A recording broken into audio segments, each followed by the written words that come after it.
Yo, yo, yo, what's up, everybody? Welcome to PM in the PM, episode number 42. And as you can see, I am opening the show because Pong Soul's voice is not here today. It's fair, it's there, but he's worried that he's going to lose it. So guess what? He gave me the captain's seat back just for a show. He's going to take it back next week, I'm sure. We'll get into more also like what we have planned for next week as well. It'll be kind of a different show. But hey, guess what, guys? There's a lot to cover today, and we have a lot to get to. I appreciate each and every one of you for tuning into the show as always, whether you're watching now or later. Don't forget to hit the like button, share, and subscribe to the channel if you do like what we do here. And today we got a special guest making a second appearance on this show, maybe like the fourth or fifth on our channel, as well as DealerGaming. What's up, Dealer? How are you doing? I am doing great, and I can't wait to learn more about Tokyo Game Show. Yeah, because I didn't watch any of it. I've just been playing video games, and this would be great to catch me up, actually. Yeah, dude. We know you're the biggest Japanese games fan out there. I speak the language fluently, yes. Yeah. I happen to also buy panties out of used panty bidding machines as well. So we have a lot in common. Yeah. And again, thanks for having me on, Matt. Seriously, guys. It'll be an interesting conversation, and I will be back in like 45 seconds. Sorry, someone's at the door. Yeah, no, go handle your stuff. And hey, the sick one himself, actually, I was wondering if we're still going to be able to do a show or if it's going to be Pongless, but you're fighting through some sickness here, and you're joining us, Pong, which is great to see. But besides being sick, how are you doing, bro? I'm doing fine, Mav. I'm hanging in there. Like I said, thank you for taking the captain's chair, by the way, tonight, because my throat still isn't quite there yet. But we're going to try to make it through. I'm going to try not to cough in everybody's ear, so I will try to mute myself if that does happen. But I appreciate everybody being here. Obviously, it's great to have Dealer on the show. I would not miss this show, but, the Pandy doesn't play any favorites, so it was about time. I knew once the kiddo was back in school and he was going to be staying with us that the chances were high that it was going to finally come get me. So it finally got me. So, but 3 days, I'm back. I'm about 75%, maybe somewhere in that neighborhood right now. So, but just glad to be here tonight, Mav. I've been out of the loop. You were hitting me up in DMs in the beginning of the week going, "Are you okay? You're really quiet." when we had that news drop on Monday, I think, or Tuesday, I can't remember. I think it was Monday. Yeah. And there was stuff. There was like, I can't even remember what it was now. Time flies by so fast in this week. It does. Like, wow, man, all this stuff is happening. But Pong is like absent. Like, where is he's something must be wrong, Yeah. And so I got worried. Kate was actually worried. And they're like, we didn't hear back from you till like the next morning. Yeah. Yeah. So I was like, man, that's something is up with Pong because he would have been all over this stuff today. Yeah. It's been a crazy week. And so I've been out of it. So this is going to be interesting. I did get to see some of the Tokyo Game Show today. I actually did log into work today for the first time this week. So I was up and about. So I got to see the Tokyo Game Show a little bit, got to see the Capcom showcase. Obviously the Modern Warfare 2 Next thing was huge. We got more freaking comments from Jim and Sony, and they're painting themselves into one small little tiny corner right now. It's going to be interesting. So yeah, we got a lot to talk about though. Let's get down to it. For sure, man. Yeah, did you have a chance to watch all the shows today? Yeah, like I said, I caught bits and pieces. The Modern Warfare one, I caught almost all of it. Because that one was really interesting to me. I caught most of the Capcom show, and then, like I said, I went back and watched a couple things from the TGS side of things this morning too. So just to catch up on everything. Yeah, right on, dude. Yep. I don't know if Dealer's back, if he's buying some steak at the door, or if he's getting some pest control, or getting going. Well, otherwise, there he is. He's there. I'm here. Did you buy some steak? Did some steak guy knock on your door? Listen, Mav, if you really have a steak guy that comes to your house, let me know who the fuck does that, because that's interesting. But maybe he's delivering some different steak to you. I don't know. Whoa. Hey, Mav, Pong, I heard you say that you saw all the Modern Warfare 2 stuff. I forgot when I actually tuned into YouTube for like, I don't know, 5 seconds today. That was what was on the screen. Yeah. And that was a little interesting there. It was, wasn't it? There's some big stuff out of that. Yeah. It looks like they rebuilt from the ground up in a lot of ways. So I saw the cell phone part. The cell phone part, did you? That was the best part, I'm sure. Warzone Mobile, yeah, you're all over it. All day.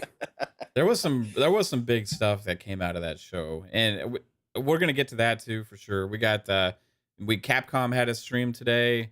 I don't know, I don't know who all had streams today, but I was able to kind of just recap before we went live here for this show. I was able to recap the Capcom stream, the Xbox stream, and also pieces of the Call of Duty one, because that shit was like 5 hours.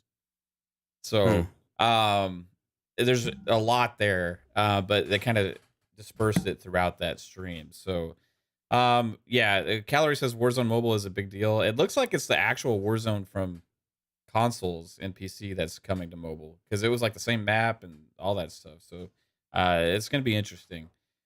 But let's get into some of this stuff. Actually, Kate reminded me in the chat actually of what we were talking about on Monday, and that was Bonnie Ross stepping down from 343. So we haven't had a big chance to talk about that a little bit. So with Dealer here, it's also, I know he's been critical in the past as well of 343, and I want to know Dealer's thoughts. So like, what do you think about the future of 343 now without Bonnie, and how they're kind of going with the new direction of the new leadership? Well, first off, you gotta start by saying it's not a coincidence, right? I feel like that's common sense. Yeah. Well, yeah, it's true. There are people that think that it's a coincidence, but no. I mean, we heard something similar with Drew Murray when he left the initiative, and then a week later, less than or something, went and started working on Spider-Man for Sony again. This is her retirement, she says, and the timing couldn't be better for obviously recent events and things that were unveiled that the fan base is very upset with. And even Phil himself, hasn't been the happiest with what they've done. So they've decided to find a way out for her, which is great. She's in the gulag fighting for the next position at some other corporation. And I'm optimistic, actually. Yeah. Because the way I cannot believe the way that they've mishandled Halo Infinite's online support, its stability, farming out essential parts of the game like key animations and melee. This is it's just been mishandled. Right. And this was their chance, especially after a surprisingly positive perception at the beginning. Right. Yeah. This was their chance to gain a major foothold here. And we are almost 2 years in, have literally almost nothing added to the game, and problems. Yeah. There is no excuse for this. And this is why I don't play Halo multiplayer. This is why I've stayed on Call of Duty of all things, because there's not been a real Battlefield. On Vanguard. Yeah. Yeah. So I'm looking forward to Modern Warfare because of the fact that there is no Battlefield. They fucked up Halo. They've continued to do it. And then this kind of turned me into more of a Call of Duty person as a result. That's crazy. That's really, really why you want to keep things up and running properly. So yeah, Bonnie Ross being, conveniently timed out. They have replaced her with multiple new people. And I'm more optimistic about the future of the franchise than I have in the last year, at least, ever since I found out really there's no roadmap, there's no anything, there's no nothing happening for any part of the game.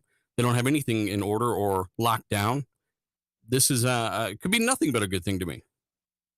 Yeah, I think that the one optimistic thing too is the guy that is actually running 343 now was the one that had a lot of responsibility with the Master Chief Collection over the last several years, right? Since early 2018. He's been at the helm of Master Chief Collection and getting that to where it is today, which is like an amazing experience, right? So maybe he can take what he's learned and put it over the entire 343 team. And maybe, hey, this is about content. It's about pipelines. It's about getting things in order and having a good structure, knowing good who to hire and who to keep, Yeah. I mean, there's a lot to it. It's like management skills, like, and what he's done with Master Chief Collection, maybe is over a smaller team, right? But we've seen the fruits of the labor there. But it also came out since then. We've had somebody that was the lead engineer of the engine actually stepping down. I don't know if he was fired or if he was let go, if he retired or moving on to something else or whatever. But that has since come out that he is moving on as well. So it seems like there's more changes than just Bonnie Ross that's going on there. So it also kind of leads credibility. What it seemed like was a lot of the problems in the past was maybe not being as forthcoming with the engine and where it was at the time before launch and what all they needed to do, and hence Chris Lee got replaced, right? And since then, now when Bonnie, the interesting thing too is Bonnie said that, I was planning on staying to the winter update, which means she had already planned on leaving, right? So she had planned on leaving at the winter update, but it's like, okay, maybe she got something else going on and she's like, I'm out now. You know what I mean? We don't know 100% what's going on. I try and be respectful when somebody says it's a medical thing, because I just never know 100%. You know what I mean? But I do agree there's a little bit of coincidence. At the same time, since what point after Halo 5 launched would it not have been a coincidence that Bonnie Ross left 343, right? Because there's just been a shit show against 343 and that team ever since Halo 5 launched. I think the recent news updates that they've released with basically their clusterfuck of an update with canceling split screen when a modder gets it running a day later.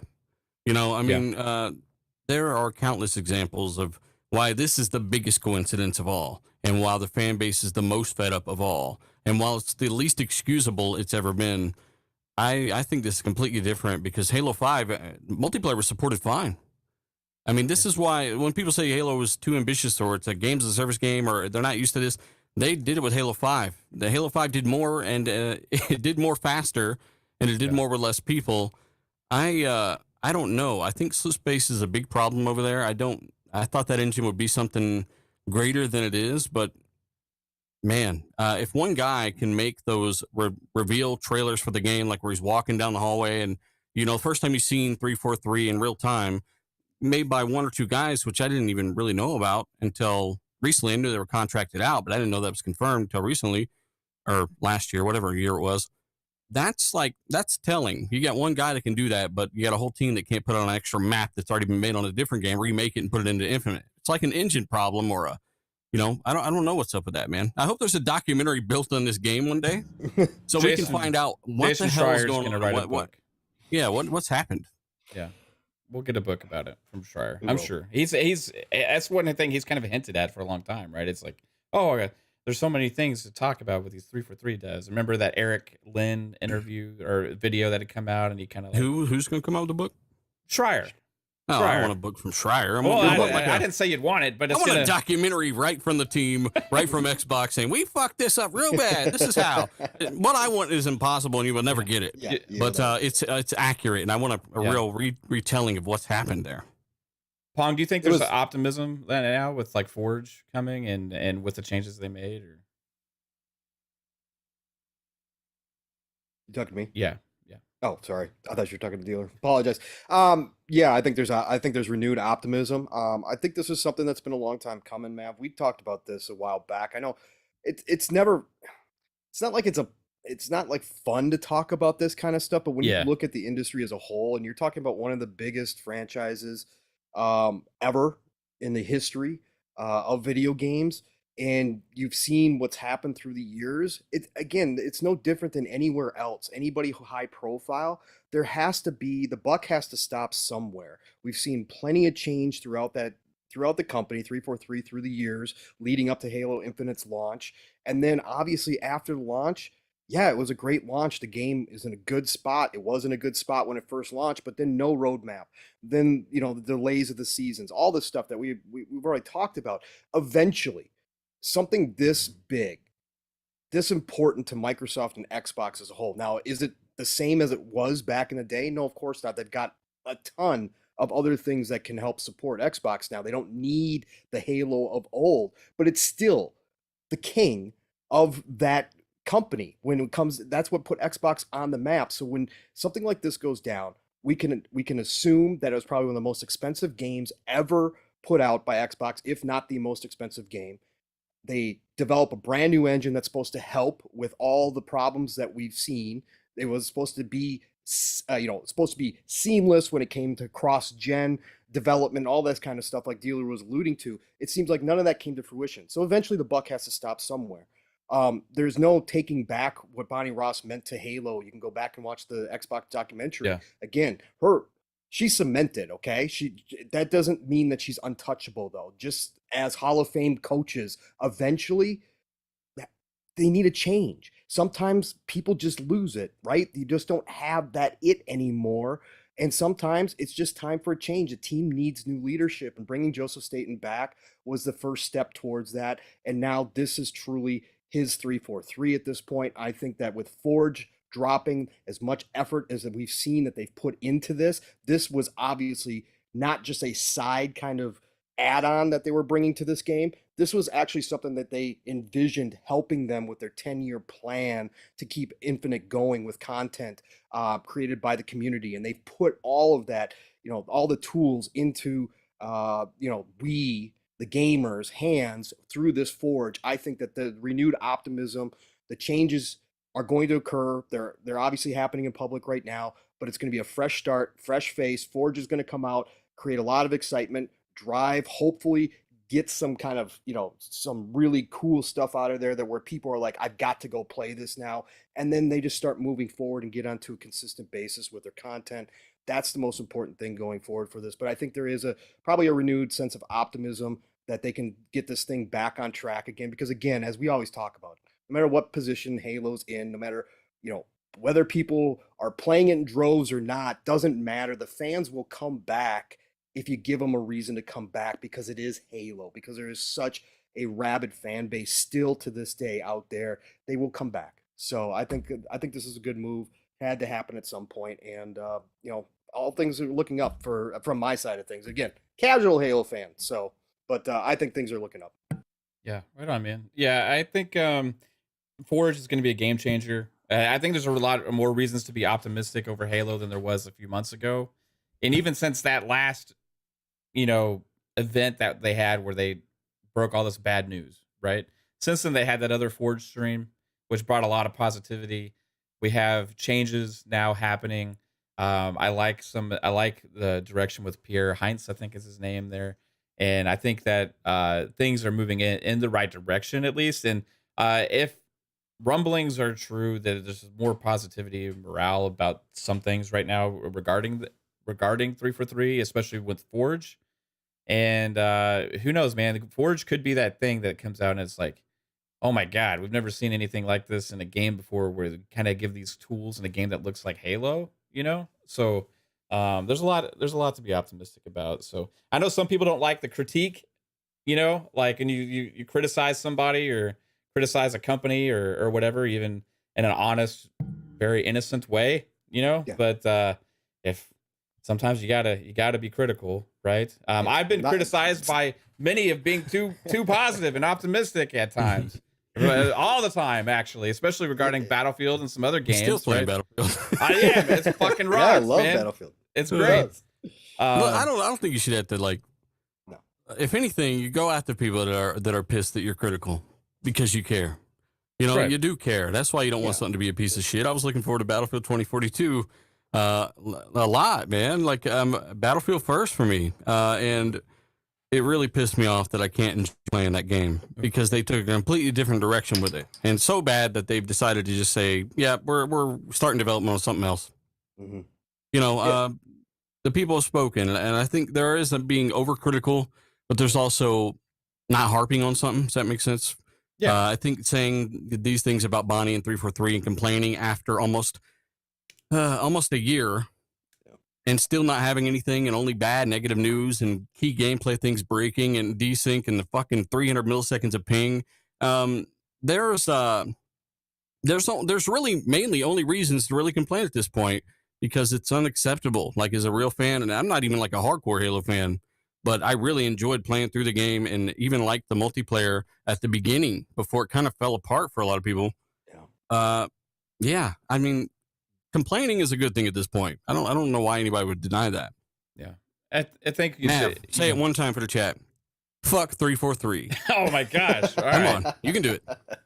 That's a hard one to say. Okay. Just for you, dealer, I'll say, no, I can't say it. Fuck. I'm just kidding. No, I love 343, but you know what? There's been a lot to critique over the last couple of years, right? And nobody can deny that. Nobody Facts. can. But optimism is still here in this person. Halo is not dead to me. Halo Infinite, I still believe will be fine. We're in year 1 of a 10-year plan, right? 10-year plan. All right, here comes the optimist, 10-year right? plan. It's a 10-year game. Didn't they say that about Destiny? 10-year plan. Yep, they sure did. Yeah, I think they said that about the last one too, or something like that. 10-year plans. Not once does it ever really happen when it comes, except for World of Warcraft, and they might have been the only ones that didn't say a 10-year plan. Destiny 2's been here for a long time at this point, so Destiny 2 might be one of the ones that's now. If the plan gets that bad though, as time goes, where you're removing content from the beginning of the game because you can't, you know, I don't know if that's the greatest. We're going to remove the original Halo Infinite campaign to make room for this other one. Yeah, that would make room for the lock expansion. Yeah. And I don't think we'll get to that point. I don't think there's going to be enough content to get to that point for Halo. Do you think they'll ever sunset the cat ears? Oh, I don't know. But even so, like after year one, if it is year one of a 10-year plan, that's a really fucking shitty year one. Like it's a horrible year one.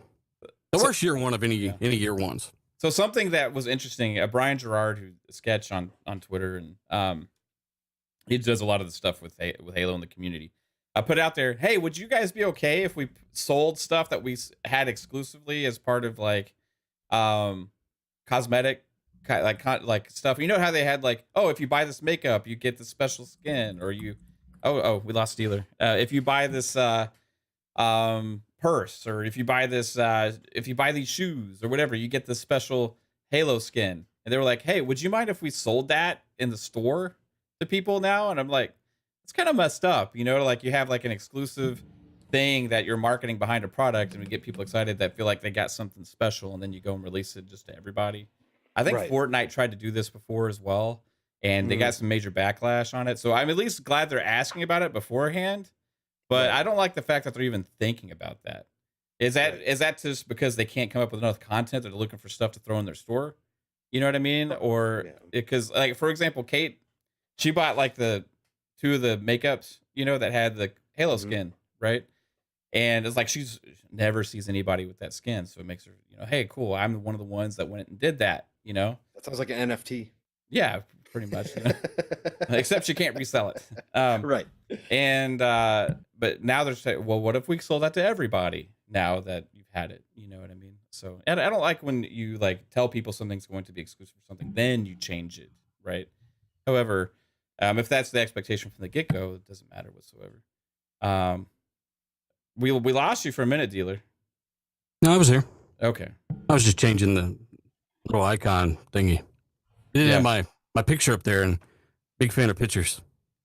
Yeah, it's like almost like I see like your gameplay from like 2K coming through. Also, it's like bleeding. Yeah, it's like bleeding through. I can see like 2K season on there. 2K2, 2, 3. Yeah, you know. Oh, my Xbox is still on. My bad. Yeah, I think that's my capture card. Yeah, it's your picture. Hang on. It's Let's your find like. out how that's, looks like you got bad burn on. Witchcraft Zoom meetings is using here. Looks like burn-in. Yeah, burn it's like, in. Yeah, it's my OLED burn-in. That's funny, dude. Wait, it would have been great if we got a face reveal accidentally here on PM and the PM. What about now?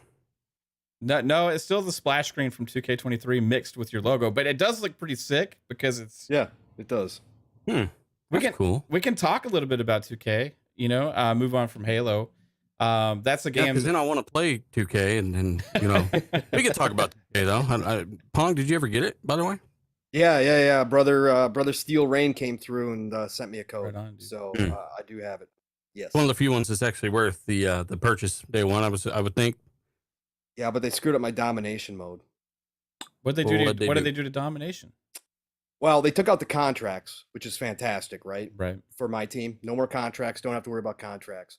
But for domination now, you have to win by a certain amount of points in order to get the stars. So even if you win, but you don't make the point threshold, you don't get credit for that win in your domination. So yeah, that sucks. I don't understand why they did that. Obviously, it was to combat the fact that they took out contracts, so they're trying to make you work more and spend more time grinding. Because if you're not going to drop, there's no reason to drop money into my team out the gates unless you have expendable cash and you're cool, whatever. You just drop hundreds of dollars. That's fine. Because the cards, they've only got Pink Diamond is the highest right now. They don't have Opal, and they don't have Dark Matter right now. So it doesn't make any sense to buy packs right now. So to build up your squad right now is really tough to do in my team. And even, the early domination, the first set, to get those 3 stars, you got to win by like 16 points or 18 points. Well, with low ranked players, that is really tough to do at that level. Yeah. So They just miss I didn't open like that shots change. and stuff sometimes, right? Like, Yeah. It's like, it's crazy. Like even if you can be in the green and still miss a shot. So Yeah. I do like their new shot meter though. Mhm. I think I heard you talk about that, dealer, or you said something on Twitter. The new shot meter is better than last year. Shot release preference. I don't Yes. use the shot meter. You don't use the shot meter at all? Okay. Well, No. the shot meter actually works better this time around because I'm a shot meter guy. So Yeah, there's like 15 in the game, I think. So there's Yeah. 5, and then you can unlock 10 more through my career. yes, all different kinds. But I'm actually enjoying that part of it. Like it's more fluid.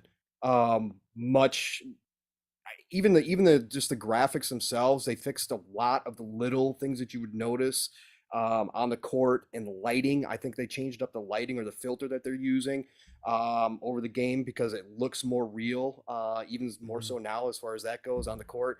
But the fluidity of the game itself on defense and on offense is much better. It's not so herky jerky at times. I definitely noticed that out the gates too. Is that what you saw too, dealer? The animations and even the ability to snap to the 3 for a pass, right? Let's say you get that pass. Before, the guy like catches it and he's like, I don't know what to do with my hands. Like he just sits there, right? And lets the defense close in. But now you can even run off of that corner 3 and run baseline without having this weird herky-jerky kind of force stop animation bullshit that was happening. The contact layups and just all the contact stuff has been improved. The shot online in some of these courts, like the online My City courts, have different difficulties as well. Some of them are like on Hall of Fame and stuff, I think. But yeah, you can hit a green and still miss a shot somehow, which is kind of weird. But then you see these guys who don't ever miss greens and they don't miss shots. Right. Yeah. So I think they tried to make stuff harder for those guys because they never ever missed anything, and they kind of made the general public feel that as well. But yeah, there's a big difference in some of the courts there. Good luck in Pro-Am, though. You're just going to get fouled, and no one cares. They just one guy running the ball the whole time. You got to find a squad. Yeah. That city is freaking huge. Like now, I was like, last 2K, I didn't dig the city aspect of my career. Like I thought it was a little too janky and too big for how well it was performing. But this one like is running smoother, at least at launch. And I'm just noticing how many different sections and how big it is now, dude. But I do like it's easier to like with the game. Just if you just care about doing your career and don't care too much about the city stuff, it's easier just to get to the next step of that without having to go all over the damn place for no reason, right? Yeah, as well. It's 30% smaller, and they've got fast travel now, so that's cool. And there's less stuff that you need to do, I would say, to play games. Like I just wanted to play games in the last one, right? Just try to win the championship, whatever. This is a little easier, though. You will have some goals or things in your way, but overall, man, I like the shooting more when I get back in my rhythm. It's a good game, man. I'm actually like, it's one of those games like Guardians of the Galaxy where I'm like, I want to buy, like I find myself really wanting to play that when I can't, right? When I'm not. And 2K23 for some damn reason is a very similar thing. It just doesn't have all-star team up, which really sucks. But other than that, man, it's a big improvement over the last one. Yeah. We haven't played online yet. You're the best point guard and that I've played with, I think. Why do you keep saying that? Because you are. I'm not. That's not a lie. I played so much 2K in my life, dude. And I used to play online team up like all the time, like religiously. But usually the point guards just shoot all the damn time, right? And they just like ball hog, right? But you're like actually try and get everybody, make sure they get their stuff. You know what I mean? Yeah, I make sure everyone's got some looks. That's a key point of being a point guard when you're playing 2K. So you get props for that. And but I appreciate that. I've been playing my team also a lot. And these modes I try and stay away from as much as I can because they make me want to spend money and I don't want to spend. However, with NBA this year, I have not even been too enticed to do that because I've been enjoying the hell out of the clutch time mode. Yeah, clutch time is cool as hell. Yeah, I'm like in the 30s tiers now. Dang. Right? Yeah, Okay. and I've got up to 38, and then I lost, and it reset 30. It reset back to 30. So I had to start back.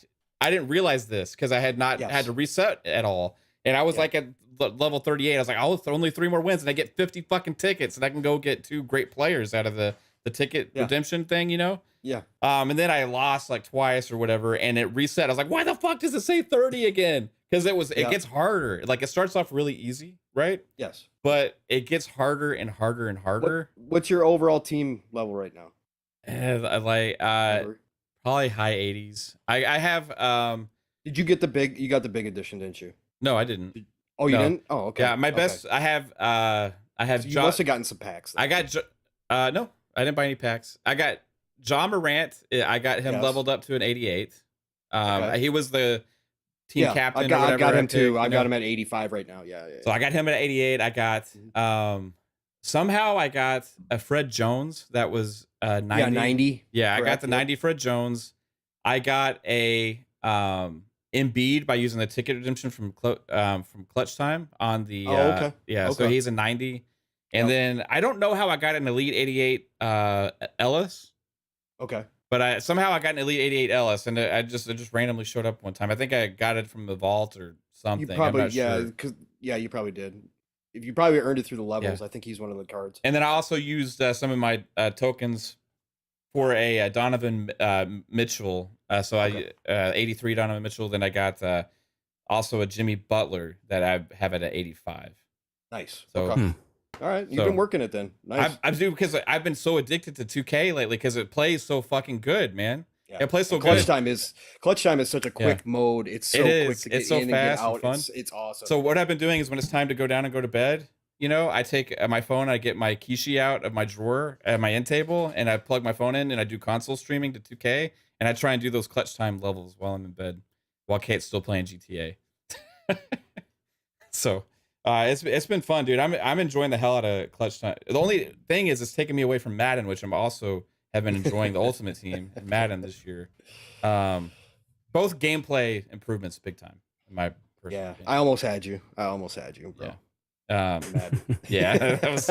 But Pong and I played a game of Madden on stream, and his idea, and I was like, okay, dude, if you want to go, and that I've owned every Madden since like the 90s, you know, and I've owned every 2K that's ever come out. But like Pong was like, let's do this freaking Madden thing, and I was like, okay, and it was like I think he threw 7 passes and threw 7 interceptions. Yep, I did. Yeah, it was 7 for 7 with good old Kirk Cousins. So yeah. Okay, there we go. There's the video background here. Nice. Let me get out of this.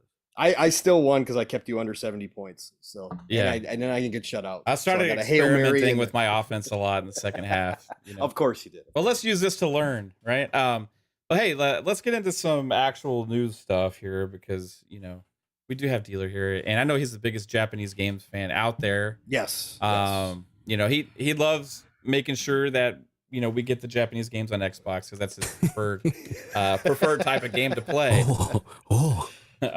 Yes. So we did have the Tokyo Game Show this morning. I was actually wanting to co-stream this because I am actually a fan of like JRPGs and stuff. I grew up playing a lot of them, and I grew up playing a lot of fighters and all these different things.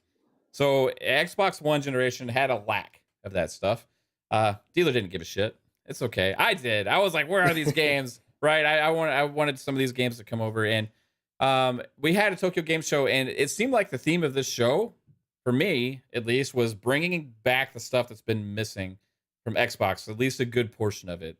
For example, we got Arc System Works games, we got Blaze Blue and Guilty Gear Strive coming. You had Ni no Kuni, which was actually back on PS3, was a massive, highly rated JRPG that came out then. Ni no Kuni 2 came out on PS4. It wasn't as highly receptive, but it overall, Ni no Kuni was a big franchise, and that's a remastered version, which actually did that drop today? Yes, it's right now. Yeah, I downloaded it and started playing a little bit. Yeah, so we got shadow drops out of this deal as well. Yep. Plus, we got the news to end it for a lot of Xbox fans. One thing we've all been waiting for is Deathloop, which was awesome to see because Deathloop I have played on PlayStation. I think it's a good game, and some people shit on it, you know, because it's not for them, or they using it as an excuse to shit on Xbox stuff, right? But we finally got that, and it kind of, for me, it seems like it's going to end a little bit of the lull of the first party drought for time, because if you only got an Xbox, you have a great game to play here in a few days. I know Pong has been really looking forward to playing this for sure. Yeah. And then plus we got some other little things in there. Exo Primal got shown again. Man, what else was there at the show? It was like so many different. Streetfighter 6 got a huge blowout. Yeah, but that was at the Capcom show. Yeah, it was well, that's where their Exo Primal was too. I thought you were blending. Exo Primal was actually at the Xbox show also. Was it? Yeah. Oh, I didn't see that part. I didn't see anybody talking about it, and I was surprised it was actually like at the Xbox my computer. show. I think my computer about exploded just now. That's not normal. Oh no! I deleted my my picture here because I'm trying to figure out what the hell's happening. I think it's a glitch or something, but yeah, my whole thing just kind of froze. But I can hear you now. Okay. Were you talking about Ni no Kuni? Yeah, we're talking about Ni no Kuni. I'm so sure you're. What's that game about, Mav? It's a Studio Ghibli style JRPG type game where it's traditional JRPG style, but it's more of adventure kind of based and it has a lot of story. What's the story of it about? I have not played Ni no Kuni 1. I've played Ni no Kuni 2 a little bit. It's a classic Studio Ghibli. Studio Ghibli actually did a lot of the animation for that game as well. So it's straight up from them. Basically about a kid. It's classic Studio Ghibli. So kid, I won't spoil because there's a lot of people on Xbox that would not have played it yet. But kid, something happens tragic. He winds up in another world and kind of grows up and kind of goes through the trials and meets all these little creatures and stuff and becomes a hero in this world, right? There's an evil that's been watching. Pong, it's okay to admit you have no fucking idea what's happening in that damn game. I do. I played it on PS3. I played it on PS3, brother. All right. I did. It wasn't highly. So you fight in the tournament. You fight some I don't make up. creatures. I don't make up when I fucking. I'm just fucking with you. I know you are. But it did sound like you had no idea what the fuck was going on. Yeah, no, there's an evil that's been watching him forever. So no, it's hard because I don't want to spoil anything because there's a lot of Xbox people who wouldn't have played it. So I don't want to go into too many details. But yeah, no. But that's coming to Xbox now, right? Yeah, it's remastered. It's today. Game Pass. Yeah. Right now you can download it. We got number 2 is also coming. We got a few shadow drops today, actually. Yep. So both of those both the Arc System Works games, the Blaze Blue and Guilty Gear Strive, is coming in 2023, I believe. And we have let's see, what else was today? Fuga, Melodies of Steel. Which is a kind of like Pong was describing before. It's kind of like a tank battle. Is it tactics? It's style? It's a turn-based. Yeah, it's like Advance Wars in little ways. Yeah. And then Danganronpa V3 is that shadow drop today, I believe, as well, right? And then they did announce some other stuff coming next year in some of these franchises. And so for me, it was more about here's all this Japanese stuff that we know has not been coming to Xbox. It's here, but not only is it here, it's in Game Pass right now, and there's more coming in the future for these franchises. Plus, also, they did say Ni no Kuni 2 is coming in 2023, and we also got the Exo Primal showing, which looked great in my opinion, and also we have Deathloop, and Assassin's Creed Odyssey is also coming to Game Pass. So that was revealed today. But the big news that a lot of Xbox fans are going to take away from this is Deathloop is finally making its way. Is that one that you've been keeping your eye on, Dealer, at all? Have you played it on PlayStation? No, I've specifically not played it because I figured it would come to Xbox at some point. We didn't know exactly when. I mean, they've been extremely quiet. Yeah. But yeah, Deathloop is definitely, it's not necessarily my type of game, right? Go in, do it again, do it over and over, right? Kind of like Dark Souls in that regard. But apparently it's really damn good. So obviously I'm going to jump in and give it a try. For me, it's like the best mechanically, like playing shooter from Arcane, right? It feels the most fluid. It doesn't feel as like restrictive as some of the Arcane games feel with shooting mechanics. Also, there's a lot of exploration in this. Like, I was talking to the stream earlier today, and like when I was playing Deathloop, one of the cool things was I just went off the story or the direction didn't take me this way. It was just because I noticed something and I decided to go check it out. Right. I noticed something. I went to check it out and I went and trying to solve all these puzzles and stuff. And it led me down a path and which led me down. Eventually after doing all these puzzles, I got to a vault that had this special gun in it. Right. And the gun was badass. It was like 2 guns that became 1 gun and stuff. And it was really rewarding actually, because I know nothing directed me there, no story or whatever. And element like that is pretty cool to find in a game like this too. It's got really cool mechanics with you trying to figure out the best way to take out the enemies and stay alive is pretty much your objective, right? And there's a lot of stealth to it as well. So I think it's a big plus for Xbox, and it's finally another highly rated game from a first party studio finally making its way here. I think it also leads us to believe now that if this is to be setting precedent, that we can expect Ghostwire Tokyo in March of next year, late March. I'm assuming the deal for this would have been the same as that game. I What know was that the date on Deathloop? Deathloop is September 20th. So we're getting that in 5 days in Game Pass. Ghostwire Tokyo, I believe, will probably be late March because it was a March release this year. So I think that's will add to the 2023 logjam that we're gonna get for Xbox Shit. as well. I got like something crazy. I think you know what? You remember I was having problems with OBS, right? Yeah. Or I thought GPU scheduler was something that they said there was a bug with the Windows update that could be causing a lot of issues, blah, blah, blah. Long story short, I turned it off. And now it's clear that I need it back on because Zoom keeps trying to shut down on itself. So let me turn that on, reboot the PC, and I'll join back so I can actually fucking keep up with what's being said. Yeah, Sorry. no problem, bro. Yeah, me and Pong will shoot the shit for a little while. I'll be right back. Pong, Tokyo Game Show. Yeah. This is probably good that Dealer's gone for this section, right? Because he's like, what the hell is this? What was your like surprises from that for like the Japanese with what you talked about in the beginning, right, Mav? That they've found a way, and we've been talking about this for a long time, and we had speculated that all this work that Phil and Sarah and everybody had been going over there and doing was eventually going to start showing. And we talked about this leading up to this Tokyo Game Show, that this was the potential that we would see less and less games missing Xbox. And I don't care if these are older games. I don't care if they've been out for a year, if they've been out for 2 years, if they've been out, for 3. It doesn't matter to me. What matters is that last generation, none of these games would have ever appeared on Xbox, right? And here we are now. We get Guilty Gear Strive. I love Guilty Gear. Again, I'm not the fighter guy competition-wise. I don't learn all the moves. I like the button mash, but I love the animation. So to get a Guilty Gear Strive, to get a Blaze Blue, which again, I played back in the day as well.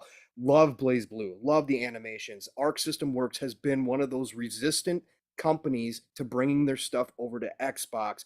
And here we are now today talking about these games coming to Game Pass next year, ready to rock and roll. And again, I don't care if they're not new for everybody. We are getting more of these games. And that means that they're forming relationships, which down the road means the newer games that they come out with may not skip Xbox the next time around to start out. Yeah. I think that's important. Nino Kuni remastered, no matter what you think about this. Again, it's not the biggest JRPG out there. The first one was beloved, but it was a PlayStation 3 game. But the fact that again, we're going to get Bandai Namco, who has been a great supporter of Xbox. We've seen this relationship build.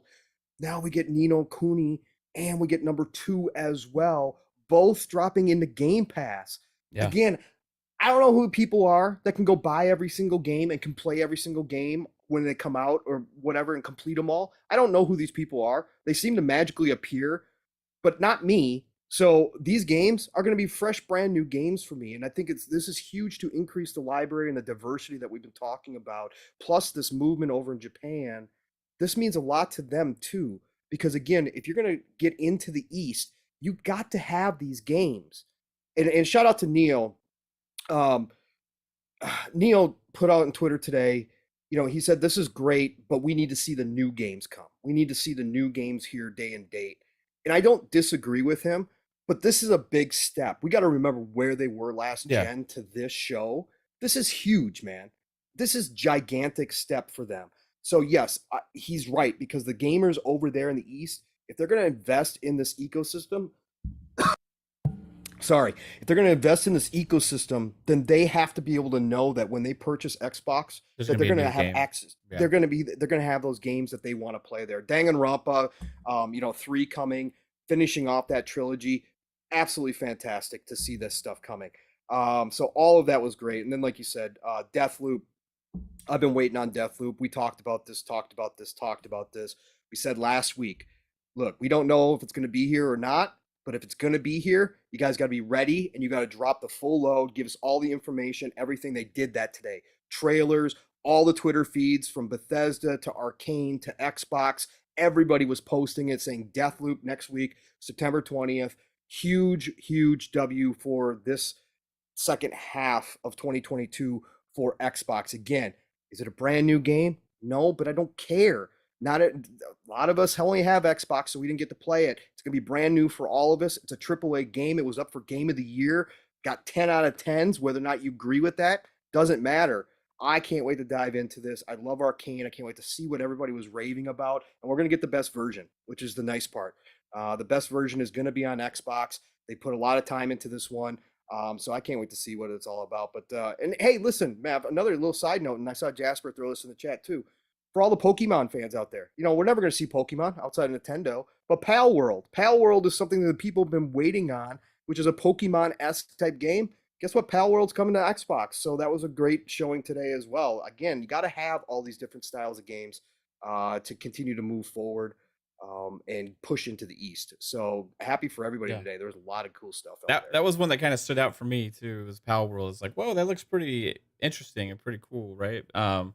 But I don't really know a lot about it. It seems like it's kind of like a farming / action combat Pokemon game, and that's the best way I can kind of describe it. But yeah, there was a lot to take away from there. I saw another. There's another game too that was in there early in the show. I can't remember what it was, but it had my attention. Shout out to Alvin, hit us with a $5 super chat. He said some pros are campaigning for Xbox to be tourney standard, except Evo, because they can actually travel with Xbox Series S now that all major FGs are on Xbox fighting games, right? So like Tekken 8 is coming to Xbox, Streetfighter 6 coming to Xbox, right? That's a good point. Also, we have even more coming to Xbox now that was announced today. So you get your stuff checked out, dealer? Yeah. That turns out that thing is pretty important. So I turned it on. Okay. It was basically not leveraging the GPU at all with any of this. And I thought it was an issue with OBS, so I turned it off, forgot to turn it back on. But yeah, you're right. Options are good, right? You need stuff like Nino Kuni and stuff to come over. I definitely agree. I just have fun with it. I guess a little bit too much fun. But yeah, definitely options are great. We'll see who ends up trying it. I know there's a lot of people out there that are looking forward to trying these types of games. And that you said that hit today, right? Or they had another one hit today? Nino Kuni hit today, and you're on mute, Pong. Pong, I think. No, it's his mic. His mic's been jacking up lately. Yeah, Nino Kuni hit today. Another game called Fuga hit today, and there was one more that hit today, and I can't remember which one that was. But there was 3 Game Pass shadow drops today just from the show, and then an announcement of Deathloop coming in like 5 days. So pretty good day for Game Pass. And I do agree, like with what Pong said, like that Neo had mentioned, like where we need to know that the new games, like brand new exciting games, are coming as well. The biggest omission right now obviously is Square Enix, right? Like we don't know why the hell Square keeps avoiding Xbox. We think maybe PlayStation's money, is you get lining those pockets a little bit, But that's some of the big games, right? Like you got Final Fantasies, Final Fantasy 7 remake, still no announcement, and you also have Final Fantasy 16. But there's so many other ones that there's so many fans of. And I think also that one aspect that could win over some people, and they talked about this in Tokyo Game Show today, was the cloud streaming and how like their Azure business has doubled pretty much in Asia over the last year. And with that being said, like these games that a lot of gamers like to play in an area that's so big with mobile gaming, the stuff like the xCloud and the Game Pass app and stuff like that, when you get access to a lot of these games that people are huge fans of, can entice people into an ecosystem that you don't even necessarily need a console for, right? So when we think here, we're always thinking, hey, we need to sell Xboxes, we need to sell Xboxes and all this kind of stuff. But like, it's not necessarily 100% what their vision is for the future, where Xbox is a huge part of it still, but they don't want people to have to buy an Xbox, and especially in areas like that where even PlayStation is struggling compared to where they've been in the past, right? Because of the hardware. It's getting bigger and bigger and so powerful, right? But not a lot of people are buying them compared to the way they did in the past. So I think the mobile aspect is going to play huge dividends there in those territories, especially on the games like, you know, the Guilty Gear and Guilty Gear Strive is hugely popular still. It's not a mega game, right? But it's a lot of fighting fans out there. You also have Blaze Blue, which I was a huge fan of on 360. Me and Pong have discussed this game many times before. We thought it was bullshit that they skipped the Xbox One generation, just pretty much focused on PlayStation. That was, again, Arc System Works. And there was a rumor beforehand swirling, and I don't remember who had started it exactly. I think it was a big YouTube streamer, Maximilian, maybe. I'm not 100%, but there was a theory that he had about Arc System Works potentially working on the next Killer Instinct for Xbox, because rumors was that Xbox got with a partner. And if you see these two Arc System Works games going into Game Pass now, maybe that adds some validity to that theory a little bit. But I do still think that Killer Instinct is coming. We just don't know by who and when. So that'll be interesting. Yeah, they'd be missing out that. if it wasn't coming, right? Yeah, for sure. Even something like the last Killer Instinct incorporating IP from Microsoft. Now they've got a much larger library of IP to choose from, right? Yep. And even playing something like Fortnite recently, which again, PUBG kind of turned me off in BRs. And this little more kind of ridiculous version that's a lot more arcadey, I'm having a lot more fun in it, at least when it comes to VR. Even that makes you realize the power of proper skins, proper emotes, proper branding, and proper kind of collaboration between companies and stuff. Like Killer Instinct has a lot of capability when it comes to what it could do in that vein of bringing characters over and creating these matchups. But you just gotta have a good dev team to do it. The last one got bought out from under them, Mav. Yeah. Yep, it got bought by Amazon, so then they had to replace it with another studio. That studio is now making that Rumbleverse or Brawl, whatever, this Brawl game that's battle royale thing. It's not doing very well, I don't think. So, but yeah, they got taken out from them. That's why you got to have control over your studios as well. So that's one aspect of it. They I think they need to own a fighting game studio. But if you are going to go to a partner, then maybe Arc System Works is one.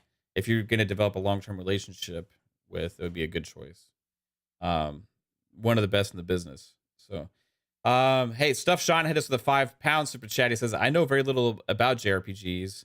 Does Xbox, does this move the needle for Asian gamers? Does it have an impact? If so, what? Also, Fire Panel. Thanks, bro. Yeah, definitely Stuff Sean. This stuff is important. Again, the 360 did so well because they went out and got exclusives like Lost Odyssey, like Blue Dragon, right? They actually tried their best with what they had to get into that market. That's what we were talking about. Neo GameSpark, shout out to Neo, was talking about. We need to see the day one stuff also come, and we need to see some more partnerships. And now we know that Xbox officially has opened a headquarters over there of some sort of shape or fashion. They're supposedly getting some talent together and working on a project. So we'll see what comes out of that. But they need to make some more partnerships, and I think that's why Sarah Bond has been so heavily involved in getting the indies, the indie scene from over there, and getting them on Xbox as well. And I think you're going to see some stuff come out of there day and date that's definitely going to appeal to the eastern side of things. It is important overall, and it does move the needle because, again, if they're going to buy into the ecosystem, if they're going to join Game Pass, they need to know that those games are going to be there because that is what they heavily play. That's why PlayStation and Nintendo still dominate over there. They cater to that side of the world. So if Xbox wants to play, they've got to get those games in there. And I think that this is a good start. Like I said, this is stuff that we would, again, it's older stuff, but it's a step that we never would have seen last gen. Ever. Yeah. This never would have happened. Xbox would have had to throw so much money at these companies to get them to do it. It would have made zero sense. The fact that we're seeing it now means that all this work that they've been doing is actually going somewhere and leading to something down the road here. And I think we're going to see more and more of it. So It's reminded me of getting back to that 360 generation a little bit with what they're trying to do. It's like they gave up on it. They're just like, oh well, And now they're like, okay, we got behind the 8 ball on that. We're gonna put in the effort. And even when Phil was meeting with Bloomberg, I think he had an interview with is either Bloomberg or MSNBC. I can't remember who it was, but he had talked about, because they asked him about what's in the future, you know what I mean, for acquisitions beyond Activision Blizzard. Is there going to be anything? And he said that they're looking at potentially growing in other places around the world. You know what I mean? Looking at some of the dev talent, which we've seen a lot in the last couple months now, between August and September, from Korean developers as well. Just like, wow, where are these guys all coming from?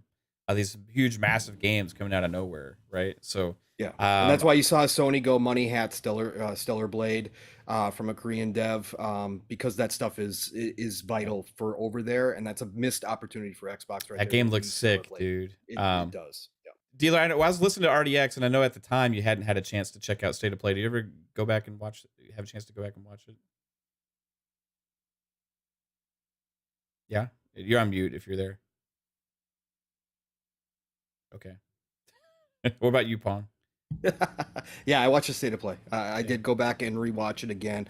Excellent show. Did exactly what they needed to do. Not everything was for me, of course, the VR stuff, but I gotta give them props for getting Star Wars licensing for VR2. Huge move on their part. It's gonna sell. VR2 for sure. Having licensed IP like that, that's perfect. So not all the stuff was for me, but they showed the variety again that we haven't seen from PlayStation all the time. You saw some signs here of some different things. They went out and made the moves that they needed to, which we knew they would do. Again, we always talk about the hypocrisy here, but they went out and got Stellar Blade locked down. That's could be the next Devil May Cry Bayonetta type game. Looks absolutely gorgeous. Korean devs are doing fantastic work right now. That's why I've said that Xbox needs to get over there. But then they showed off all of that. They showed off a bunch of new games, which, yes, they're also going to be on Xbox multiplat, which was exciting for me because some of those were definitely Eastern flavor type games. That mech one, I forget what it was called. Mav, you're going to have Sin Duality. Sin Duality, thank you. That looks really original. Yeah, it's multiplayer really cool. also. Multiplayer, yes. Yeah. Looks awesome. But to have that at the showcase is really cool. But then they capped the showcase the way you expect Sony to, or not showcase, State of Play. This wasn't an actual showcase. They capped it the way they needed to, with God of War coming out and really killing it. Again, even though I wasn't the biggest fan of 2018 God of War, the bit that I did play of it didn't grab me. Again, I like the Jaffe God of Wars more so than the new one, but I still am in it. This trailer even got me excited watching it, that eventually when I do get my PlayStation 5, I want to play it. And I think that they showed that they just built, for everybody out there that we went through all the DLC nonsense talk and all that kind of stuff. Look, this may have started as DLC. This is going to be a bigger game than 2018. This is going to be a gigantic game. The story looks absolutely incredible. They've added new combat moves to keep it fresh. Looks really, really good. So overall, show is what they needed to get done. And I think they did a great job with it. Did you, Dealer, I know you had to step out and come back in. It seemed like, but the State of Play, I was listening to RDX the other day, and it didn't, at the time you hadn't had a chance to watch it yet, but you were kind of getting feedback from people on the panel. Have you had a chance to check it out since then? I just watched the trailers off of it. Right on. Did you see myself? Did you see the Ragnar? It was only 20 minutes. It looks amazing, only man. 20 minutes of a show, so it wasn't too long to watch, right? But as it wasn't like a Twitch show where they stretched 20 minutes worth of stuff out in 4 hours or whatever. I think that's like with the indie game. 3.5 hours of dev talk. Yeah. God of War looked obviously fantastic. That's why it's really, I don't know. People say it's doesn't look next gen. I don't know, man. You might want to play the game and look at it again, but the PS4 one looked next gen at the time to me. I mean, it's like, what does that mean exactly? It's like visuals can obviously name right? like a open world, kind of semi-open world action RPG type game that looks better, really. I can't think of one. Yeah. The only games I can think of that have visuals like that, are like really, really high tier visuals. Like I can think of like Death Stranding on the characters, right? The character model. I can think of Resident Evil games. Some of those remakes, like the visuals on the character models, have a lot of detail. But in an environment like this, with how open it is, and there's so much variance, and that's what sold me on this trailer. Because I was like Pong. I did never get into God of War 2018. I tried it several times. It never sucked me in. But and the first half of this trailer, I was kind of the same. I was like, it looks great. You know, it looks like it's a like, really well made game. But when they got to the second half of that trailer and they started showing the variety of the like, you had the space battle, then you had, you know, snow, and you had different creatures show up. You had like the mermaid thing, you had like the jellyfish thing, you had all these different all this different variety of gameplay and characters and scenery. It was really starting to get more appealing for me because I just want to go on that journey. I want to know like what is going to take me there, you know. And if what I was playing for 2018, and maybe I didn't get far enough, but it felt a lot of samey like all the way through where I was, you know. So I'm hoping this expands more, and it really grabbed me. It actually had me hyped for the first time ever for a God of War game. I think that you should go back and try God of War 2019 again. Yeah. And play it on the PS5. And I would just start it over, man. It's like, it's 20, 25 hours. You know, if you do side stuff, it's worth exploring. You'll find stuff that's notable. Mm-hmm. It's a fucking masterpiece. You just got to try it. You just got to go back and play it again. And don't bother streaming it. Just play it. Just enjoy it. I'll play it in the big screen this time. I streamed it. I did do a stream because this worked for me for Hellblade. I was streamed Hellblade because I never was into Hellblade before, and I started streaming it, and I was like, wow, I got sucked in, and it was like a masterpiece to me now. But really, I tried the same thing with God of War 2018, and I ended up playing for like a good 8-9 hours, and I just didn't end up caring to go back into it. But I'm thinking maybe like again, now is the time, you know, because I'm actually really want to know what happens in the story because I'm hyped for Ragnarok, you know. So they're gonna be deeply tied, obviously, right? For sure. So I got to know what happens, and I got to get through that story and stuff. And I remember what happened fairly well up to the point. So it wasn't too long ago. It was maybe like 6 months ago I had started doing that. So I'm excited for it. But the one that stole the show for me, and though I don't see anybody really talking about too much, is Rise of the Ronin. Yeah, dude, I forgot that one too. Yeah. Like everybody's forgetting about this game. It's like it looks like an open world Team Ninja, like Assassin's Creed, like style Ghost of Tsushima type game. It has like, and Team Ninja's like got so much stuff they're doing right now, dude. It's crazy. Team Ninja's back. Yeah, this is like the coolest thing for me about Rise of the Ronin is the setting, because there's a lot of samurai shit out there right now. Obviously, you saw Like a Dragon also was part of the show, but this one in particular, because of the time period with that, is like when Japan was going through a lot of changes, and you see the American presence there as well. And they have like military type Japan, and they have the old ways with the samurais, and the samurais are kind of fighting for their own survival, you know.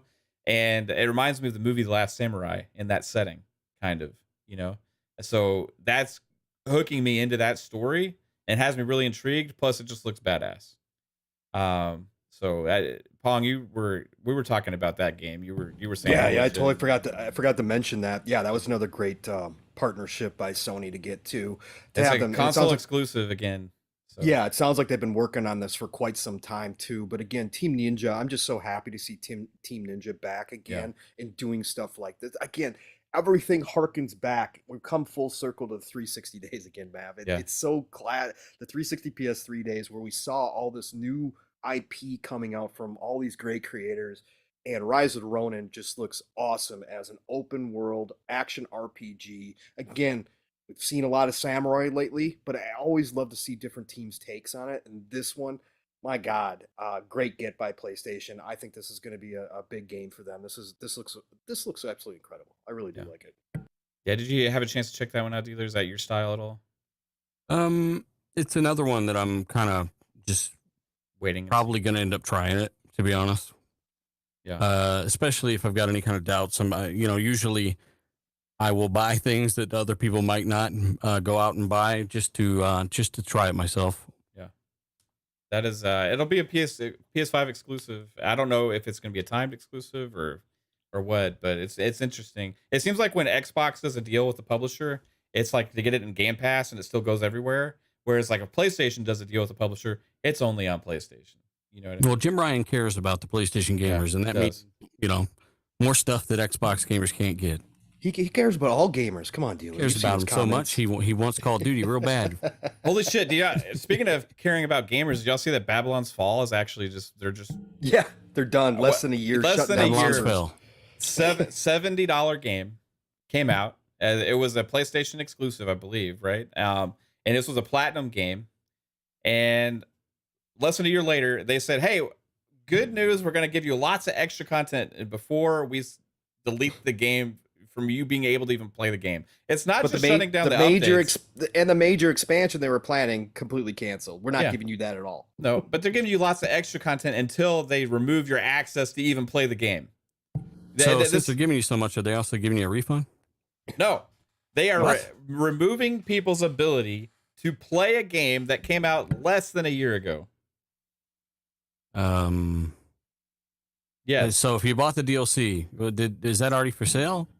No. Okay. They had not put that part up for sale. What were they thinking? I mean, I'm pretty sure it was pretty clear from the very beginning. I heard nobody say that looks great or I'm going to play that. Not even including the one guy that was on their servers that one time. Yeah. So I don't understand why anybody over there at that studio was like, yes, this is it. This is our ticket to the future. And it's not because it's of a different style or it's got some kind of other influence. It's that the mechanics, everything from the mechanics, the animations, to even the gameplay modes themselves.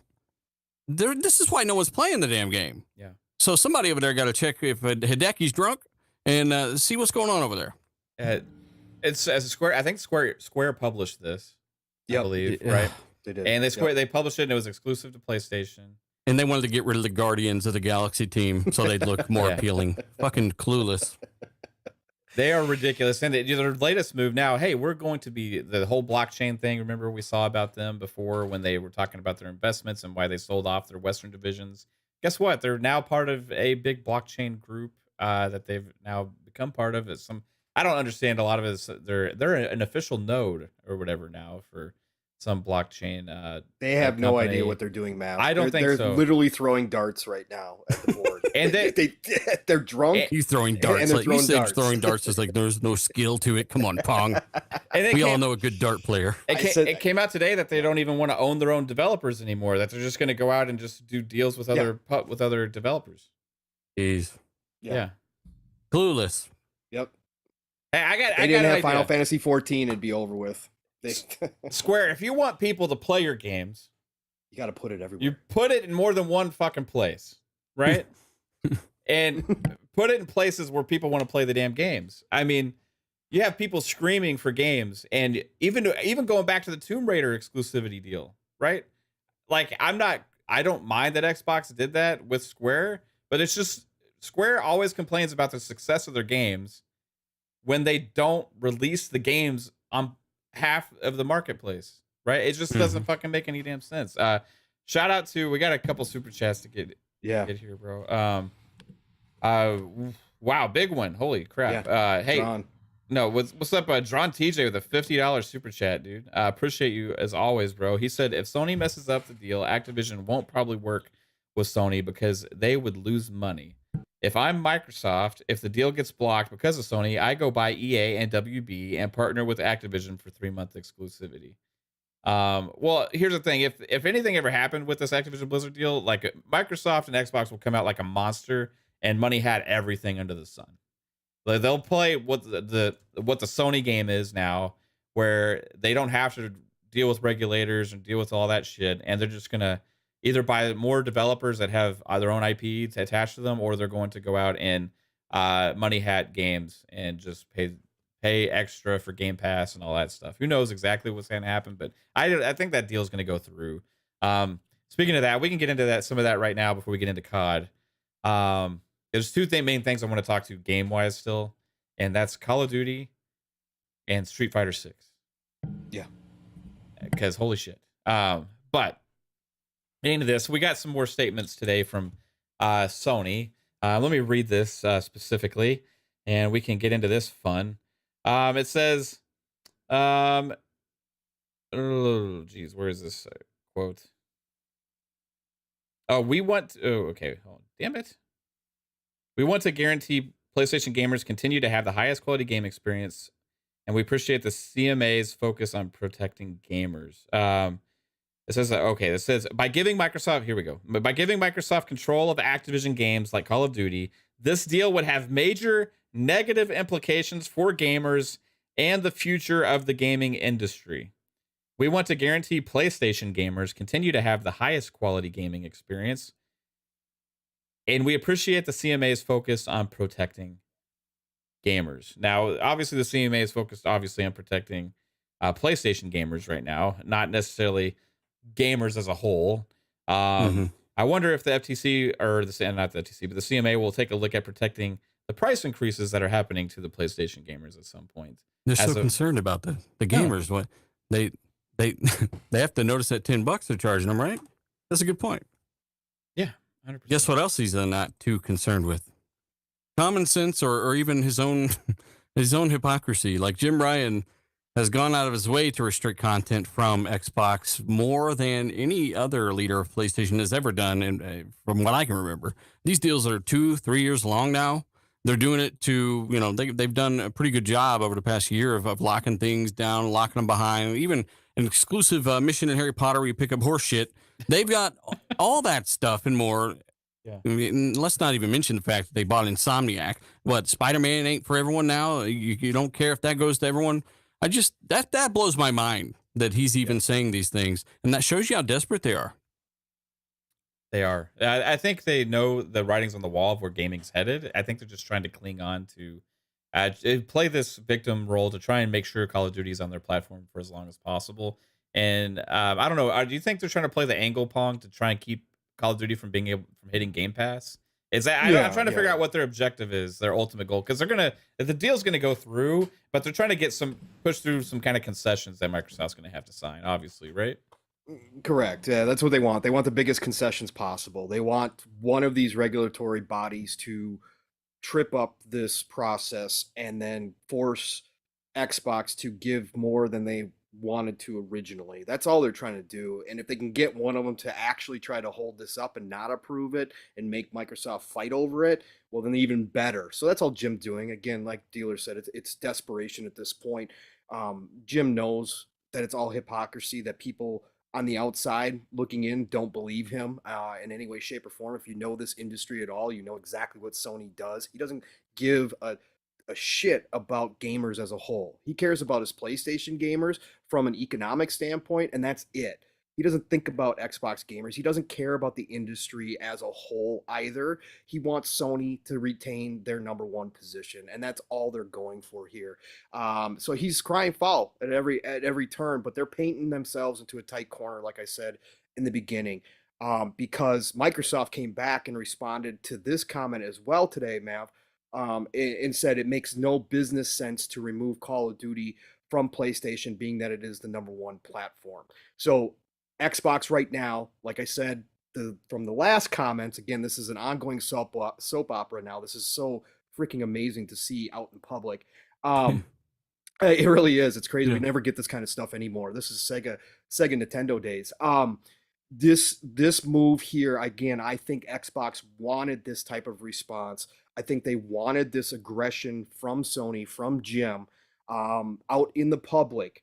And I think they baited him into this move here because at the end of the day, when they get to educate the regulatory bodies in phase 2 or whatever they call it now, as they go through these processes and they show these regulatory bodies exactly what Sony does and how this operates, and they can sit back and say, again, we are telling everybody we're not removing this from Sony. We're not taking it away. We're expanding. It just paints Jim and Sony in a very, very bad light. They're pushing all their chips in here.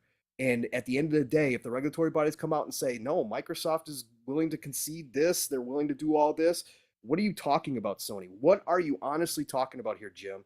It makes them look like a bunch of crybabies. And again, that's what I think was going to wind up happening at the end of the day. I think this deal goes through, but Jim is just trying any way possible right now to slow this down and give them more time. That's all. They're worried. They're worried. Call of Duty's obviously big, and what we saw today, I can see why they're worried. Call of Duty is seemingly moving to an even bigger kind of position. They're changing up a lot of stuff, and we'll talk about that. But I think that this is just going to be a bump in the road at the end of the day. Yeah. I still think that they kind of contradicted themselves with being able to have any kind of big challenge at the end of the day. And I've actually felt more confident that the deal is going to go through when the only challenge is actually Sony and Call of Duty. It seems like, again, right? And they keep reiterating the same language, and that's what the regulators are using as their excuse to go into phase 2 because they need some kind of ammunition. So they're taking the only challenger, right? Only challenger to the deal right now it appears to be Sony. And but when Sony said to me, when they acknowledged that they think that the subscription-based model and cloud gaming is not a different market, and mobile gaming is not a different market, and it's all included in one market, that excluded them from being able to have any kind of argument about Microsoft potentially damaging competition and having a monopoly, because at this point, PlayStation is now the leader in that market, which the UK is, of the entire gaming industry right there. So it's like you're trying to make a competition that, hey, this is going to hurt the competition, but you're leading significantly in that territory, in the space in which you are starting to compete more in, even with cloud and subscription services. Also, remember they just bought a mobile developer as well, right? So and then all that Microsoft has to do is show the hypocrisy of PlayStation statements talking about caring about their gamers when they can say, well, what about our gamers, right? Like, you look at what's been going on for the last decade or so of major third-party titles skipping Xbox because of funding from Sony that actually has clauses in their contract that prohibit those companies from releasing games in our service, right? So that they have a lot of while they themselves release games in Game Pass. Yes, while they themselves release games in Game Pass, right? And pretty interesting. And also Microsoft, they can say, hey, look, we're honoring our contracts. Deathloop is in PlayStation Plus. It's going into PlayStation Plus, as well as coming to Game Pass. So there's a lot of things that Microsoft can point to, and I don't think it's going to be a challenge. I do respect the fact that they didn't just throw some arbitrary crazy shit at the CMA of willing to sign off on some ridiculous stuff, right? Their response was pretty much, we didn't see anything that you guys would be okay with, so we just are not going to offer you anything, right? And then once y'all have some reasonable expectations, we'll take a look at it. And this is why I think, as we said, a lot of people assumed was going to be fiscal 2023, and I've been early 2023 for the longest time. Who knows exactly when it'll be done, but it's really up in the air right now as far as when the deal is going to get done. But I don't think it's going to have any issues. It only depends on what Microsoft at the end of the day might be willing or not to concede to, and that might be the thing that prolongs things a little bit. But we even saw today Amazon, remember, kind of said F you to the FTC, right? And they went ahead with their, was it MGM that they had purchased, right? Yeah, MGM. And they just were like, hey, we're doing the deal regardless of what you say, right? And FTC decided, hey, they're not going to sue. So there's other avenues that you can take with this thing when the regulators realize they don't really have any strong ground to stand on. There's not much they can really do. And in this case, there's not much strong ground for them to stand on, for sure.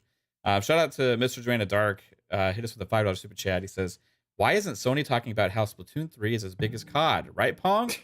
just saying hi, gentlemen. LOL. Also, great guest and dealer. Yeah, he's all right, I guess. You Nintendo fan. When my computer's not exploding, yeah. Sorry, I'm just trying to keep up. I think I have the wrong version of Zoom installed or something. I have no idea. Yeah, it's crazy. We've had you on the show before. Didn't never have any of those issues, but we got slam the computer on the ground. But yeah. Thanks, Joanna. We got 112 people here watching, real people. Appreciate each and every one of you. Remember, hit that like button, share, and subscribe to the channel if you do like the content. Appreciate each and every one of you for hanging out, whether you listen live now or after the fact. What do you mean by real people, man? real people. They're people They're that like just to engage from in the streets or what? conversations and listen to conversations, and they have And they're in the chat, right? Like they're talking and stuff. they have Cool. ears. Chat's moving, which Yeah. is awesome. Yeah, I like that. We see The names. real shit. So shout out to we see Poochie, OCD Gamer, Acid Flare, Stuff Sean, Beer Baron, Thiz Pain, 3-Bit, Spidey. What's up, Spider-Man? DRAWNTJ hanging out, Razor NZ. I'm shouting out the real people. Dova 360, Talos Jasper Ray, says he's a real boy. Jasper, Il Ray Tito. What's up? Again, Mr. Drana Dark. Raise your How's it hand. going? We got Siki hanging out. Niko Hunt, what's up? Wow, lots of people. Gogo Po, what's up, dude? OCD Gamer, Boba Fett Gaming, how's it going, dude? As always, JMO Money, Ekim, I think it's right, Ekim. How's it going? Yeah, dude, lots of awesome people. If I didn't get to you, I'm like scrolled up for a little while now, so I appreciate each and every one of you guys for hanging out and spending time with us today. Hey, what's up, Jason Hackett? How's it going, dude? I see you there. All right, Vik The CLiCK. He's still in here. Vic, what's up, Vic? Let's go. Let's go. Calorie. How's it going, Calorie? I can't forget Calorie. Tony Grasso as well. Shout out to you. Biggie Butters. Look at all these names of real people hanging out here. Love to see it. How Love dare to y'all see it. be real and stuff? Masshole. Yo. What's up, Masshole? How's it going, dude? I love when you can call out the chat to say something and they show up like that. You know what I mean? Because they have Yeah. fingers. Well, you know, you got to expand to Russia and you Yeah. get the real shit. You know what I'm saying? Absolutely. You'll get verified. So, what do you think about the next topic, Mav? Oh, the next topic? Yeah, I just wanted to transition off my little comment there. Yeah, that's great. Let's talk about let's talk about Call of Duty. Let's talk about Warzone, and let's talk about Modern Warfare 2. Because holy shit, you know, and they had a 5-hour event today, and there was, you know, a lot of sitting and just talking in that thing. So Calorie, as actually streaming this before, helped me and gave me some timestamps to jump it forward to. But man, they really are taking a leap forward here with COD. I know a dealer only caught the mobile section because that was the only part he was interested in. It's the best part. Yeah, was the mobile gaming section. But what do you think about Modern Warfare 2, dealer? I mean, you said you're more of a COD guy now, right? Because of the failings of Halo Infinite in the past, and you didn't like how Battlefield launched. Yeah. Which Battlefield is awesome now, I must tell you. And Pong will back me up. And people, hey, how many people in the chat now? There's like a few people have bought in the game since seeing us stream it recently, and it is running like butter, bro. And they fixed all those issues that they had at launch. Listen, Mav, I'm telling you, dealer. don't smoke crack, okay? I'm telling you, bro. Battlefield is a shadow of itself, even after the updates. And I'm sorry. I mean, even if I get ran perfectly, the direction they went with it, like, that's not Battlefield 3, 4, kind of tanks on the ground, choppers on the ground, go run to them, spawning them, you know, 4-player squad, the way they used to be. Like, you know, I just want them to fucking do that again. It's been 10 years. Like, I'm pretty sure, just enhance Battlefield 4 even. I mean, anything. Yeah. I'm sure somebody in the chat agrees, at least one of you. Well, what did you think of what they're doing with Call of Duty now? Like, do you think that's like like they're making some big changes here? Like, did you have a chance to kind of go through and see? What are the changes? No, I did not. Well, Gunsmith is changing significantly. Pong was explaining. So, can you explain Gunsmith a little bit, Pong? Yeah, so Gunsmith, they revised the entire look and feel of it. So what they did is now you can change out. What they wanted to do is they wanted to have it so that you can create the weapon based up. If you have your favorite weapon, you can change it up. So if you take like an AK-47 assault and you love the AK-47, you get the thermal scope on there, you get the silencer, you get the extended mag, all that kind of stuff. You open all that up. They didn't want you to have to, if you wanted to run with SMG, to have to redo all that again. So what they're going to allow you to do is change out the receiver. So you could take an AK-47 assault and you can actually change the receiver to a 47U, but keep all those attachments that you already earned on the AK-47 and make it an SMG now. So they are doing a much more flexible system. They also are changing it so that you have universal attachments, which you will open up. And once you open those up, you'll be available across all weapons. They will also have weapon-specific ones where you have to actually earn those ones, but they wanted to give you the universal ones so that you don't feel like you're grinding over and over again for the same attachments. So all of that has changed as well. But Gunsmith, the entire UI, how you access it, it's a whole new system, and it's looking absolutely incredible from what I saw today. It looks So like the receivers have like they have a dedicated memory of things that you Yes. put on them. You can kind of Yes. swap the receiver and essentially swap the type of gun it is with Correct. everything already there for you. I mean, I like Gunsmith in the last Call of Duty. I thought it was phenomenal. It's one of my favorite parts of Modern Warfare 2019 was putting different builds on guns and, maybe taking something like the Omen, which kicked like crazy, but it kind of getting the recoil that I like out of it while maintaining the features that I want as well, making certain compromises. And then Vanguard did something more where they allow you to put a ton of attachments on there. So if they're expanding and making that stuff more in depth, like Gunsmith's one of my favorite parts of Call of Duty. So here's some I'm other excited. things. This is specific to Modern Warfare 2. We'll get into Warzone as well, right? So Modern Warfare 2 has a new mode called DMZ. They're going to get into more of that later, they said. But also, they have 2-player co-op, swimming mechanics, 3v3 raids. Do you know what that is, Pong?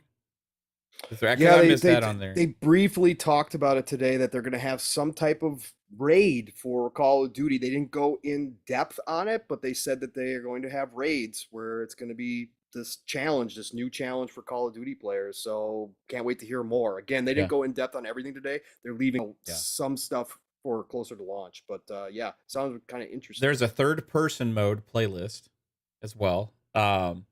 There's enhanced vehicle gameplay as well, and they showed this a lot with the what's their big mode that has the ground control.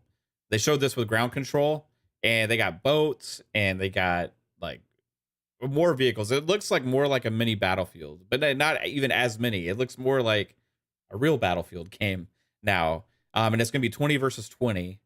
But there's potential, and there's another mode called Invasion that's gonna be able to have 20 AI players on both sides as well, so it can take it to 40 versus 40, and with that, so kind of like Titanfall. That's what it reminded me of when they were talking about it, because the AI is going to drop in from helicopters. They're going to do all sorts of crazy stuff, so it's going to have that Titanfall feel to it. So I can't wait to see that as well. Calorie put in the chat, he said that one of the cool things Modern Warfare 2 is the only exclusive content this time for PlayStation is the early beta and a samurai skin. There's no exclusive modes. Ground War. Thanks, Calorie. Not ground control. Ground War. Right. So yeah, I mean, there's some cool new things. They talked about anti-cheat and stuff, which is a big deal with Call of Duty, and I hope they get it right. Because last time, like, we have this all new cheat system, like, and they hyped it up like big time, and then the next day it was already hacked and crazy stuff from Warzone. So you said they got an exclusive skin, right? Samurai. Yeah, well, samurais. How much do you think they paid for that samurai skin? $20 billion. I mean, you know that it's more than like $10,000. Like the studio, that's nothing to the studio. Like, it's got to be like probably more than you think it is. Probably like 50K, 100. Like, how much do you think they actually paid to get that damn skin and keep it off Xbox? Do you think it was just part of the marketing deal? I mean, that's got a value somewhere though. Like, what do you think? I mean, well, we saw the Resident Evil marketing deal was $5 million, right? That's what was leaked before. So how much would a Call of Duty marketing deal be, right? Not only a Call of Duty marketing deal, but one that has featured with exclusive content. I would think a marketing deal would have been in like the high millions, like more than 10 million. I think it would have been anywhere between 50 to 100 per year, potentially. As important as it was to PlayStation and everything they've been doing the last generation, the fact that it stayed that way the entire generation and didn't ever abandon ship means they were forking over a shit ton of money, I think. Yeah. And, and it means that it was working, and given the perception that certain things were not on other platforms. But I mean, think about that. That's the cost of developing a new game or something. $40 million, you can build a AAA-ish type of game on pretty easily. If it was $100 million, that's nuts. If it was $50 million, that's crazy. I have no clue. I have nothing to look at except that Capcom deal. I'm just speaking out loud here. That's a lot of money for a skin and some marketing deals. But that's how powerful Call of Duty is to the platform. Yeah, correct. It is correct. And they're going to lose that ability to get that marketing deal, right? And that's what they don't like, I think, more than anything else. So we also have Spec Ops is a revamped 2-player co-op experience, allowing you to explore large-scale hot zones with your fellow teammate.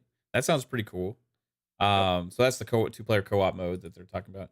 So new gameplay features and movement tactics include swimming and water combat. There's a lot of water in this and in Modern Warfare 2. there's in Warzone, I mean, there's a lot of water and there's a lot of new mechanics with swimming, and there's also the boats and all that stuff. So swimming, water combat, tactical sprint, dolphin dive, mantle, and ledge hang for a true tactical edge. Yeah, we saw a glimpse of them hanging off a ledge, right? Then there's new dynamic vehicle gameplay with all new vehicles, including enhanced destruction and more action-oriented maneuvers such as leaning out of vehicle windows, mantling onto a vehicle roof, destroying environments, and more. There's a third-person playlist that I mentioned. And then there's a whole new experience of the franchise. Raids will be coming later this year after launch. Raids will be 3v3 and focus on team communication and coordination like never before. It kind of sounds like Search and Destroy almost. Potentially, I don't really know what that is, but we'll see. Then Warzone 2 had even crazier stuff, right? Warzone 2 has actual, you know how battle royales have always had the kind of like the one closing ring, right? Yeah. His ring's going to split into 2 or 3. Yeah. And so it's going to, towards like the 3rd or 4th ring or whatever, it's going to isolate players into these smaller sections. And then towards the end, it's going to bring them all back in together. So it'll have a moving ring mechanic and split off and stuff. So it's going to be interesting. It's going to change. Calorie was talking about this in the chat earlier too. It's going to kind of change battle royale genre a little bit with the new ring system. So yeah, it is something a little different that I've not heard of. Yeah. And then the Gulag is now 2v2 with AI in there as well. Enemies, which I'm not a fan of, I'll say. With Gulag, I think it should be 1v1 because I don't want my chance to get back in the game dependent on some clown that could be going downstairs to get himself some chocolate milk or something. I don't fucking know. Like I want to be dependent on myself for the Gulag. I don't even like the AI being in there. It's Yeah. supposed to be like, hey, who died and who's better between you? And you got to pick Right. up guns off the ground too, in the Gulag now. So it's interesting. I don't necessarily like the Gulag thing, but we'll see how it plays, right? And in Warzone also, they got all these like classic maps that are part of it. Like all these classic maps from Call of Duty Past are kind of injected into Warzone, which is pretty cool, right? I wish other studios knew how to bring maps and stuff. That'd be nice. We got the DMZ extraction mode. So this is what it says This for looks that. super cool. So on top of the Battle Royale mode, players can also play the new DMZ mode, a sandbox experience that goes live when the game launches. Earlier rumors had pinned DMZ to Modern Warfare 2, but it's actually part of Warzone 2, so will also be free to play. So this is basically a PvPvE loot and shoot experience. So that's pretty much all it says right now. They're gonna go into more later on this, I think. Yeah, you gotta go rescue hostages or keep the hostages, and once you get, it's just like Rainbow Six Extraction that we played, Mav. Yeah, you gotta go rescue somebody, and you're carrying them out, and your 2 players got to cover while you're trying to get them to the extraction point. It looks freaking awesome. Yeah, it looks really cool. Yeah. Doesn't the beta launches soon? Doesn't it? Yeah, PlayStation is this weekend, right? I think and then so. next weekend is the Open. Right. And then after that, we got a date, I think, for Warzone is launching only a couple weeks after. Warzone 2.0 is launching a couple weeks after Modern Warfare 2 launches. So, November 16th, I think it is. Won't be a long wait for that either. So Call of Duty is like, I think it's going to be the most hype, potentially up there with Ragnarok. I mean, maybe more so hype game this year, this holiday season. Dealer, since you've been back on Call of Duty, obviously you're a Battlefield guy first too, but since you've been back on Call of Duty and you've obviously been having a great time, does this feel like to you the most hyped Call of Duty we've seen in quite a while? I mean, I know Modern Warfare was pretty big, some years ago, but Modern Warfare 2 seems to be a different beast right now. People are really excited about this. Yeah, I mean, think about the ones we've gotten since Modern Warfare 2019.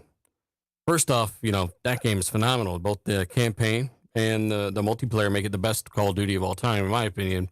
But people just generally liked the game quite a bit. And then you got, was it Infinite Warfare after that? Yep. And then you got Vanguard. Or no, you got Cold War. Then you got Vanguard. Cold War. So, yeah, I mean, those 3, Cold War multiplayer can be fun if you like the feel of it, the hit scan feel. But Yeah, I think this is just the biggest Call of Duty to come out since the last Modern Warfare, but also people really, really like that team and what they've done. And they've got a new engine. They've got a new engine for Warzone. They've actually taken some time here and put some real work into this. And now the question is, Pong, will it work day one? Right. I'm hoping more so. additions, more problems, right, dealer? Goes. Hopefully not. And they're also, I mean, 2K didn't have any issues day one, which is apparently rare.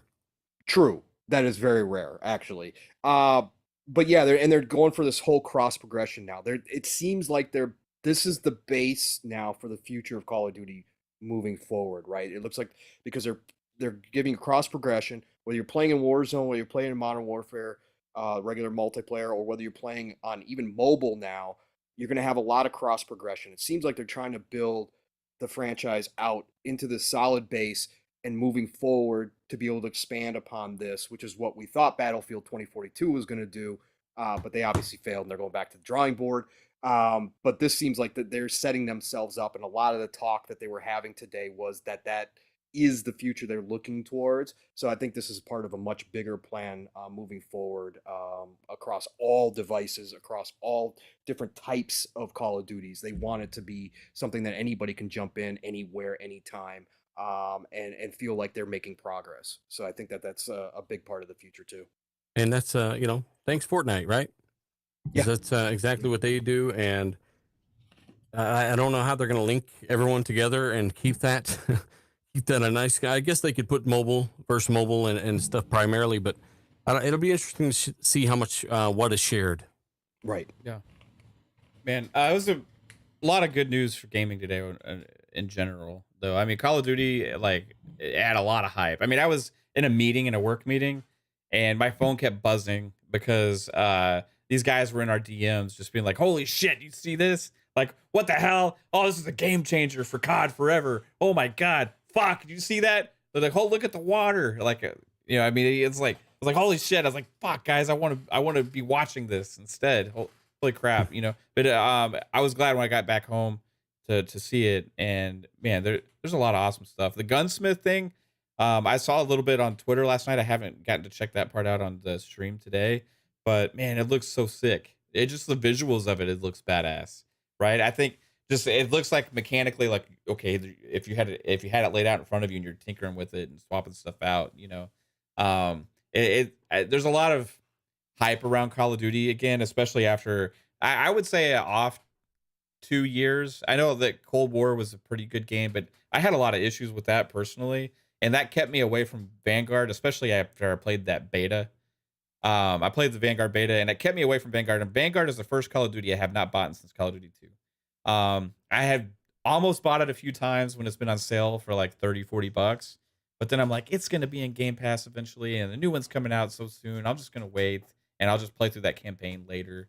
But Modern Warfare 2, I'm probably more hyped about this Call of Duty than I have been since maybe the first Modern Warfare 2.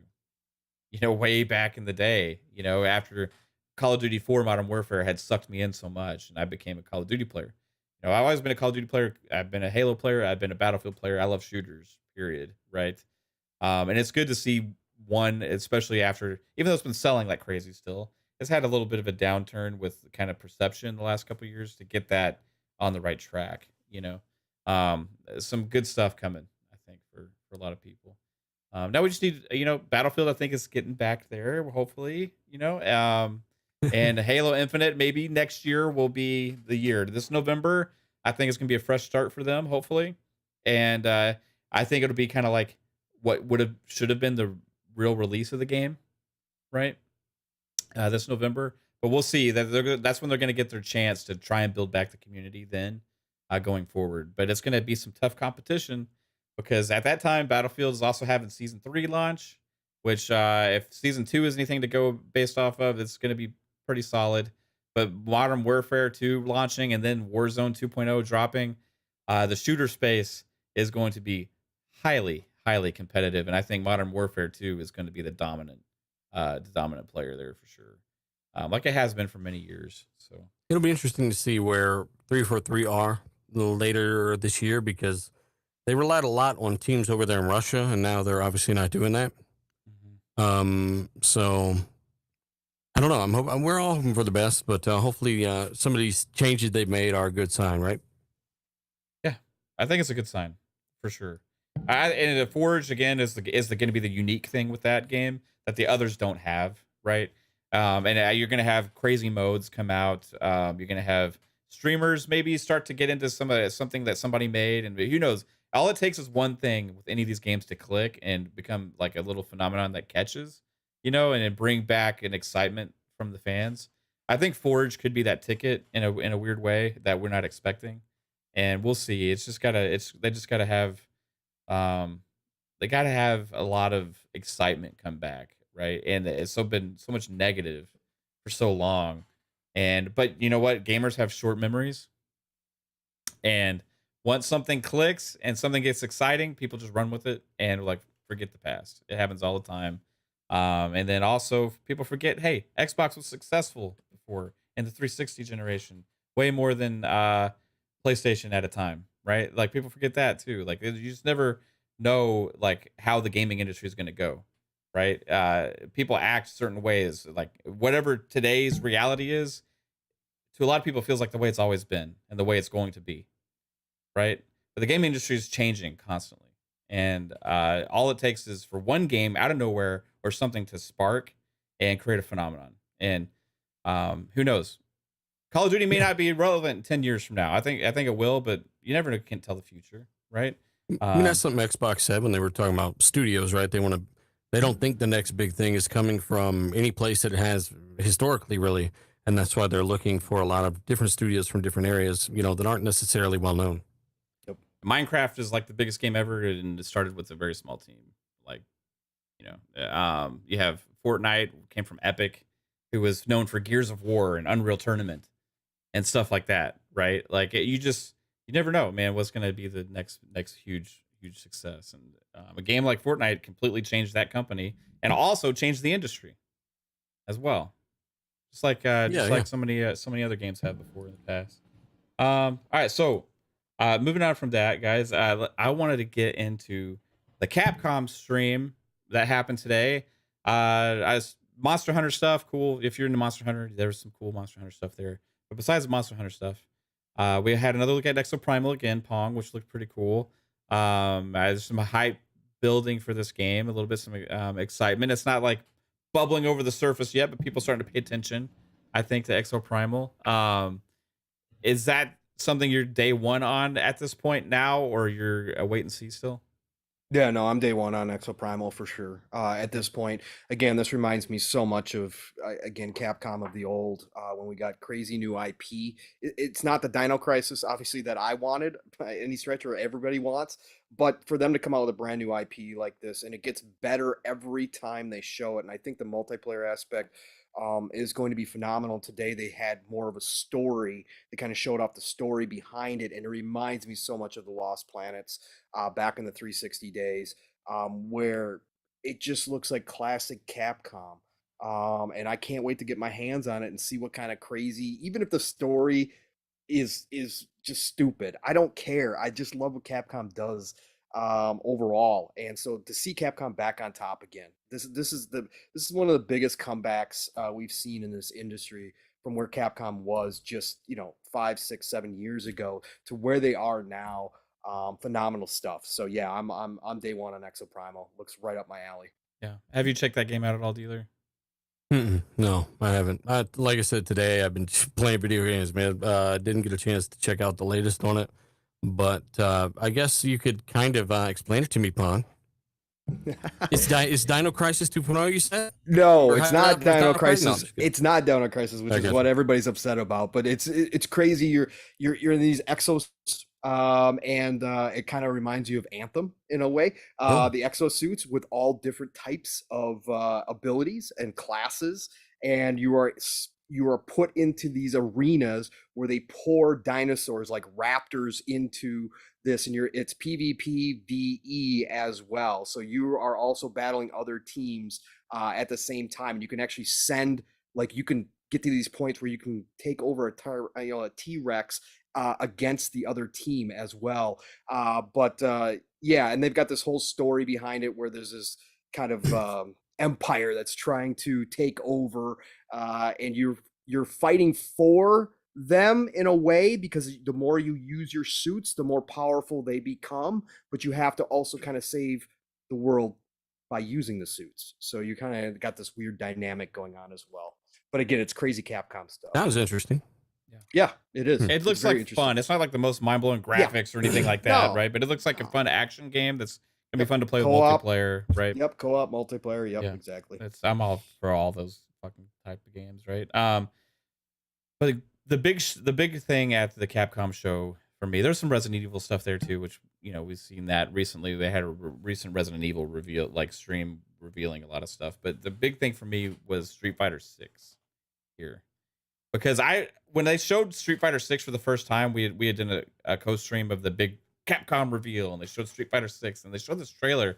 Like, what the fuck is that? Like, they kept showing this, like, it looked like NBA My Park mode, where like this like people walking around and stuff. I was like, what is that? It looks like ass. Yeah, that's exactly what it looks like. And I was like, that doesn't make any damn sense. Like, it was Street Fighter 6, and then they showed the actual gameplay. I was like, oh, okay, here we go. That looks good, right? So I had like low expectations of that mode, whatever it was. But then today they had a big blowout on Street Fighter 6, right? And they showed a lot of the characters coming back. They had like Blanca, they had E Honda, they had Dhalsim, they had Chun-Li, they had Ryu, they had Ken.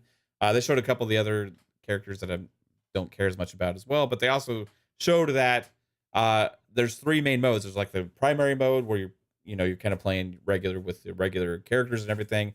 But then there's like the My Park. I'm going to call it My Park because that's pretty much what it is, right? Mm-hmm. And you're going around and you have this world and stuff, and you create your own character, and you go and you meet other Street Fighter characters, and they kind of train you, and then you can just walk up to other people and you just start fighting. Like it kind of cuts to like a typical Street Fighter 2D playing scene, right? And like with whatever's in the background there, and your AI character and the other person just go at it with whatever abilities and stuff that you've learned and you've acquired and stuff. And it looked actually pretty damn cool. And they have a really deep character customization tool in there. So I can imagine like the off the wall stuff.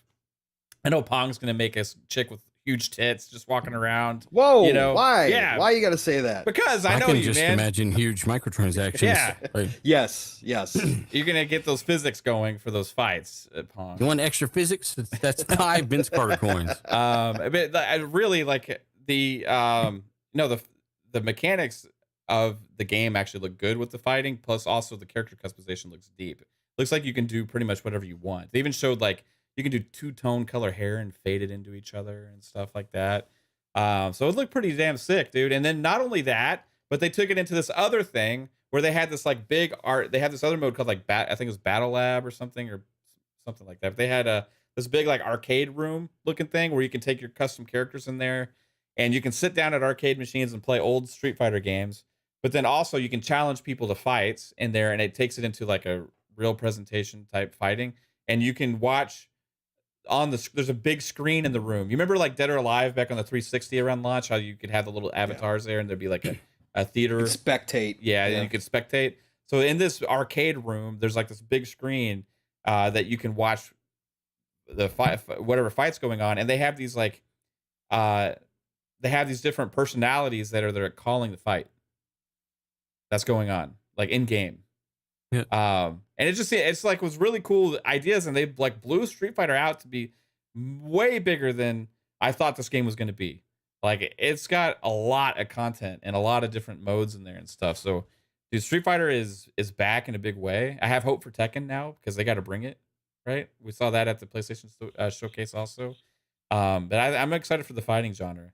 Are you into fighters at all, Dealer? I don't know. I know you talked a little bit about Killer Instinct, but Street Fighter fan, Mortal Kombat. I beat all the Mortal Kombats. I mess around with them, but they're not a primary genre for me. The My Team mode, though, it's kind of interesting how it's kind of smart. I mean, is that something that you think will be successful? I think so, because it looks solid. If it looked like what I thought it was going to look like, then I would say no. It looked like at first when they showed first couple times I saw a trailer, it looked like a half-ass attempt at doing something like that. But the way they showcased it today, they kind of really went in depth with it. And showed more about what it's all about, and I think it's gonna be fun because imagine you create your own Street Fighter character and you can kind of go all out there and do whatever, and you get better. It has that RPG grind aspect, kind of like a player in my park again, like with the Wonder you know, how they're you're, going to balance you're that, grinding. though. You know, it's gonna be interesting because I think there'll probably be some OP characters out there as well. Yeah, you know how Injustice 2 kind of had some mechanics with it. You unlock new like gear pieces and stuff for your characters, and you apply those over time, and you have different power levels and stuff like that. This has been going on with fighting games for a while. I think this is kind of like an evolution of that, where it's a truly like you're trying to duplicate your own character and put it in this world to where you can go around and fight whoever you want, right?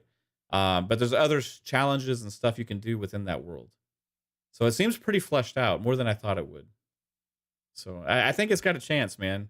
If you add that all the battle lab as well to it, where it's like more like, hey, a big deal competition style, I think it's adding something. It's like they took the ideas that they've gotten from 2K and kind of how their system works with their My Park and with their games, that they have with their 1v1, 2v2s, and 3v3s, and the pro am and stuff, and they kind of took it to a fighting game. That's what it feels like to me. Pong, Yeah. What do you think, bro? I mean, Yeah, no, I think they've got something here that could be big. If they've got it, obviously with fighters, it's all about the online. yeah, It's all about the that netcode. code's It's got to all be about. solid. But again, what Capcom's been doing recently, there's no reason to think that they're not going to have that on point. So I think this could be huge for the community.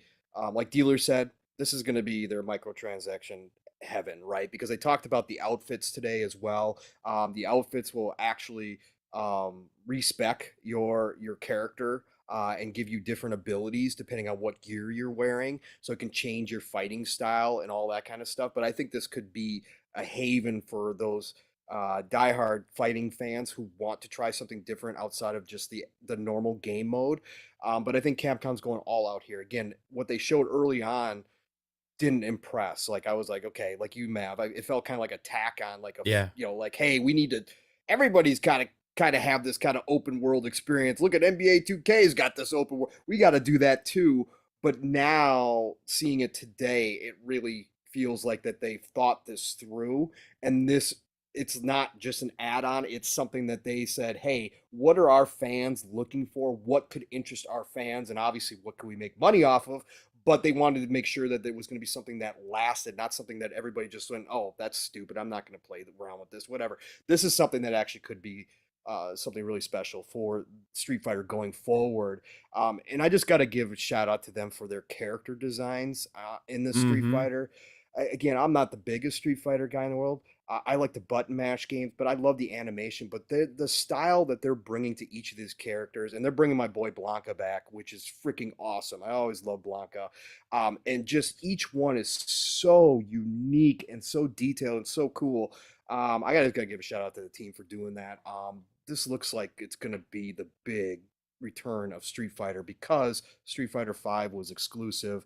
It just, it still sold well, but it kind of lost it lost kind of its place. I know sorry, my brain's fogged.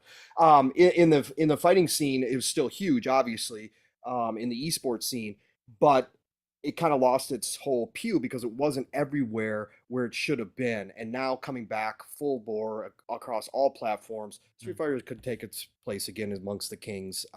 And I think that Capcom knows that, and they're going all out for this. It looks great all around. I love it. Yeah, right on, man. You gonna play it, Dealer? You gonna give it a chance? You think, or dabble? Well, yeah, Pong nailed it on the head right there. Like Street Fighter V being exclusive to PS4, that basically made we all grew up kind of playing Street Fighter. I own the classic ones, right? But when that went to PlayStation for basically its entire lifespan, that made a lot of us forget about Street Fighter. And the fact that this is actually coming to Xbox is kind of interesting in itself. And, if I'm willing to go play Mortal Kombat and Killer Instinct and all these other things, I don't see why I wouldn't try Street Fighter 6. I don't think I'll get into the My Team mode or any of that. Nothing, no grinding whatsoever. I don't have the patience for it with something like Street Fighter. But yeah, I'm definitely interested. Yeah, right on, man. Alvin also made a good point in the chat too, because they had mentioned this earlier, and they said they already confirmed crossplay between PlayStation and Xbox and PC as well, and they also have a revamped rollback netcode, so they're hitting all the right nodes right now. Yeah. So it seems like Good stuff. it's going to be pretty damn legit when it releases, and I'm just happy for the genre as a whole right now, because here I'm going to say something that maybe I don't know if any people would disagree with this or not, but the more we get separated from last generation, the more overall I feel like last generation just kind of sucked, right? Like PlayStation had some great games, right? They had some of these, you know, the third person games, but they're all for the most part in the same genre, right? Xbox was lacking a lot of heavy hitters. They did have some pretty good stuff here and there as well, but overall, like there was such a lack of certain genres just weren't hitting like they used to. Like the fighting genre used to be huge, and the racing games like Forza held the mantle for racing for an entire damn generation last gen. It seems like this generation, even though we haven't seen a lot of it yet, with what we see is coming, it seems like a revitalization of some of the genres that I loved so much playing. Fighting games, racing games. You know, we're gonna get a new Need for Speed. There's rumors that Midnight Club might be coming back.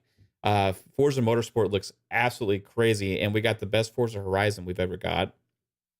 GT7's kind of is just okay, but as far as there's other rumors about new racing games even being in development as well, right? So I think this is a generation of kind of getting back to a great variety in gaming, and some of these other genres that kind of got relegated to like maybe not as much investment as they should have gotten from the publishers. They kind of treated them like second tier genres almost, like, oh, only the fans that play these kind of games are going to play these games, so we're not going to put that much money into it. We'll just kind of release it, and the fans will come that are going to get it. But now it seems like they're going big on some of these, right? Street Fighter's going big. What we've seen so far from Tekken 8 looks astounding, which Tekken was it was shit last gen.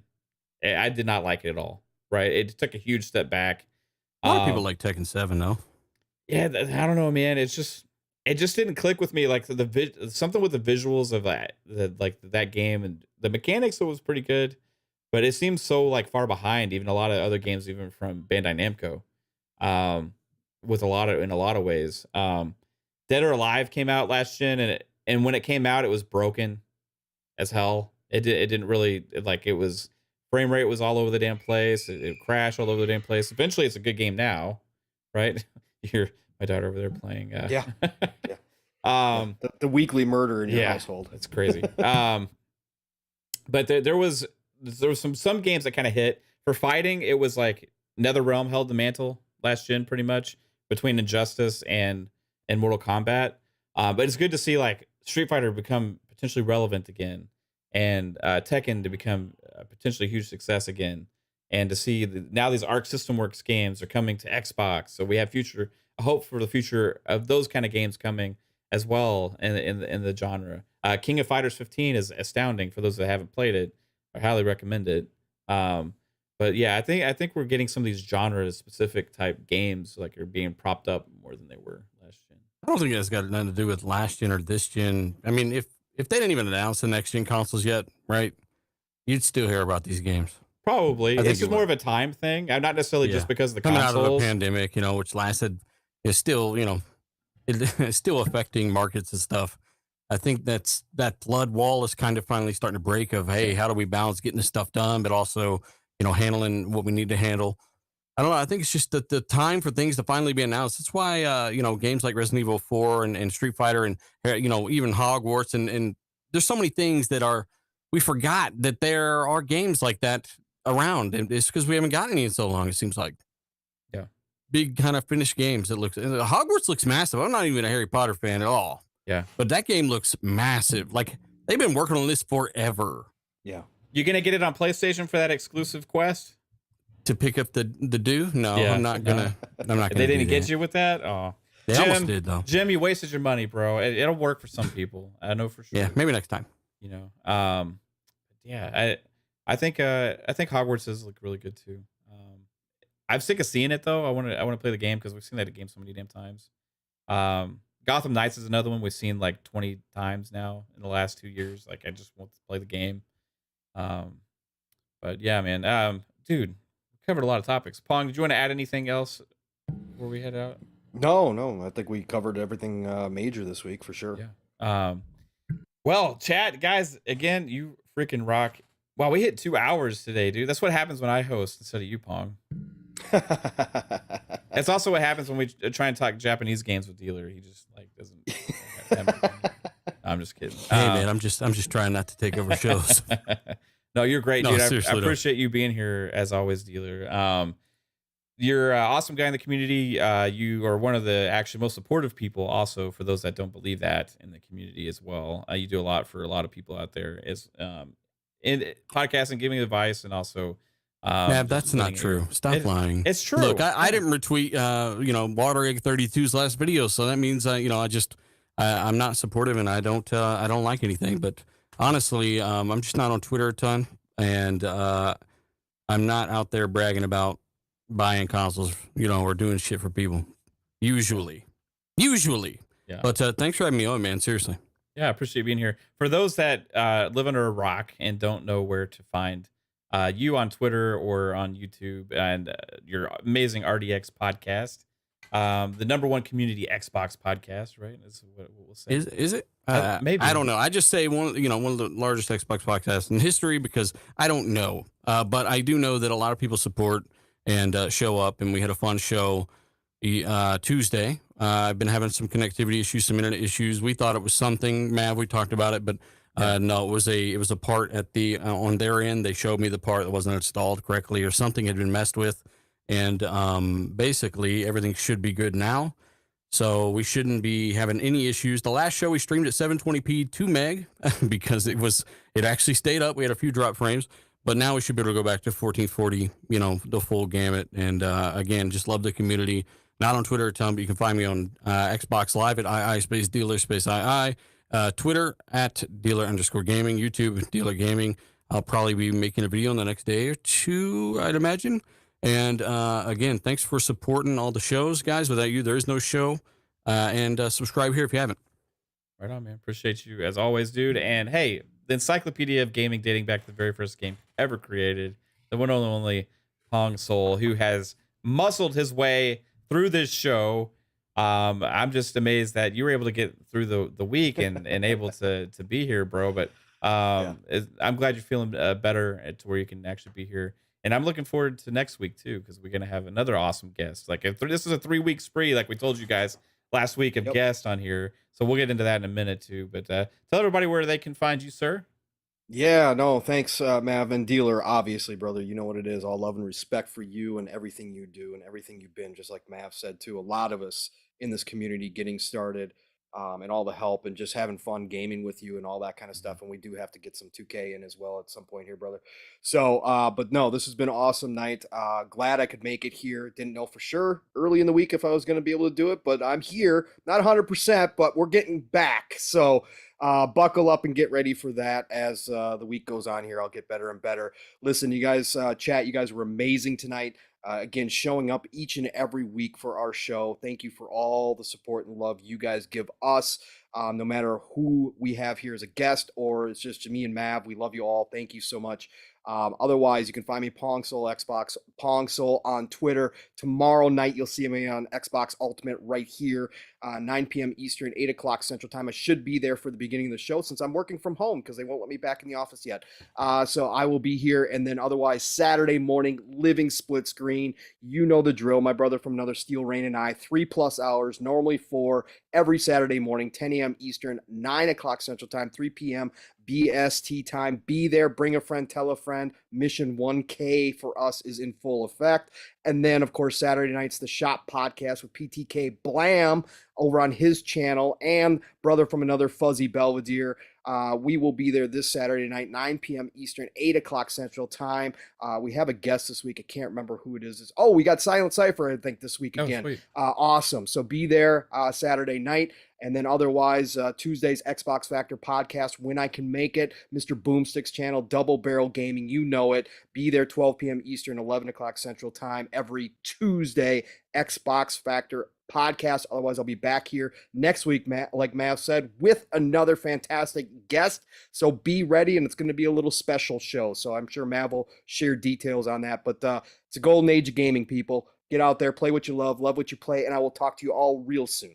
Yeah, heck yeah, man. Appreciate you as always, dude. And hey, like Pong said, we are having it. So not only are we having a guest on next week, but we are making a change to the time to accommodate them because of time zones, right? So next week we will have a special time for PM and the PM. So tune in next week, next Thursday at 3 p.m. Eastern instead of our usual time, 7 p.m. Eastern. We're going to have Jez Corden from Windows Central joining us, and it's going to be a blast there because I've been trying to get him on one of our shows for a while, but just time zones and our time slots make it really difficult. So we made kind of an arrangement here this coming next week to move up the show. So tune into that. We'll have Jez on and have a lot of fun. Maybe he'll drop some nuggets. We'll see. I don't know. We'll see. Do you think we'll get slothed if Jez comes on our show potentially? I don't know. Probably. Maybe. I don't know. We'll see what happens. Look at what happened when we had Rand on, for God's sake. Yeah, we got slothed then, for sure. Yeah, Rand got slothed big time on that one. Who knows what'll happen. But yeah, I appreciate you as well. Like I said, Dealer. And hey, chat, you guys rock again. Remember, hit the like button, share, and subscribe to the channel if you like the content. I'm going to be playing some NBA. I don't know if I'm going to be streaming tonight, but you can damn well be sure I'll be streaming some games this weekend. So make sure you tune into that. And Monday is Fun Speculation Podcast at 10 p.m. Eastern Time. And then tomorrow night is 9 p.m. Eastern Xbox Ultimate Podcast. So hope you have a good one, guys, and take it easy. Good night.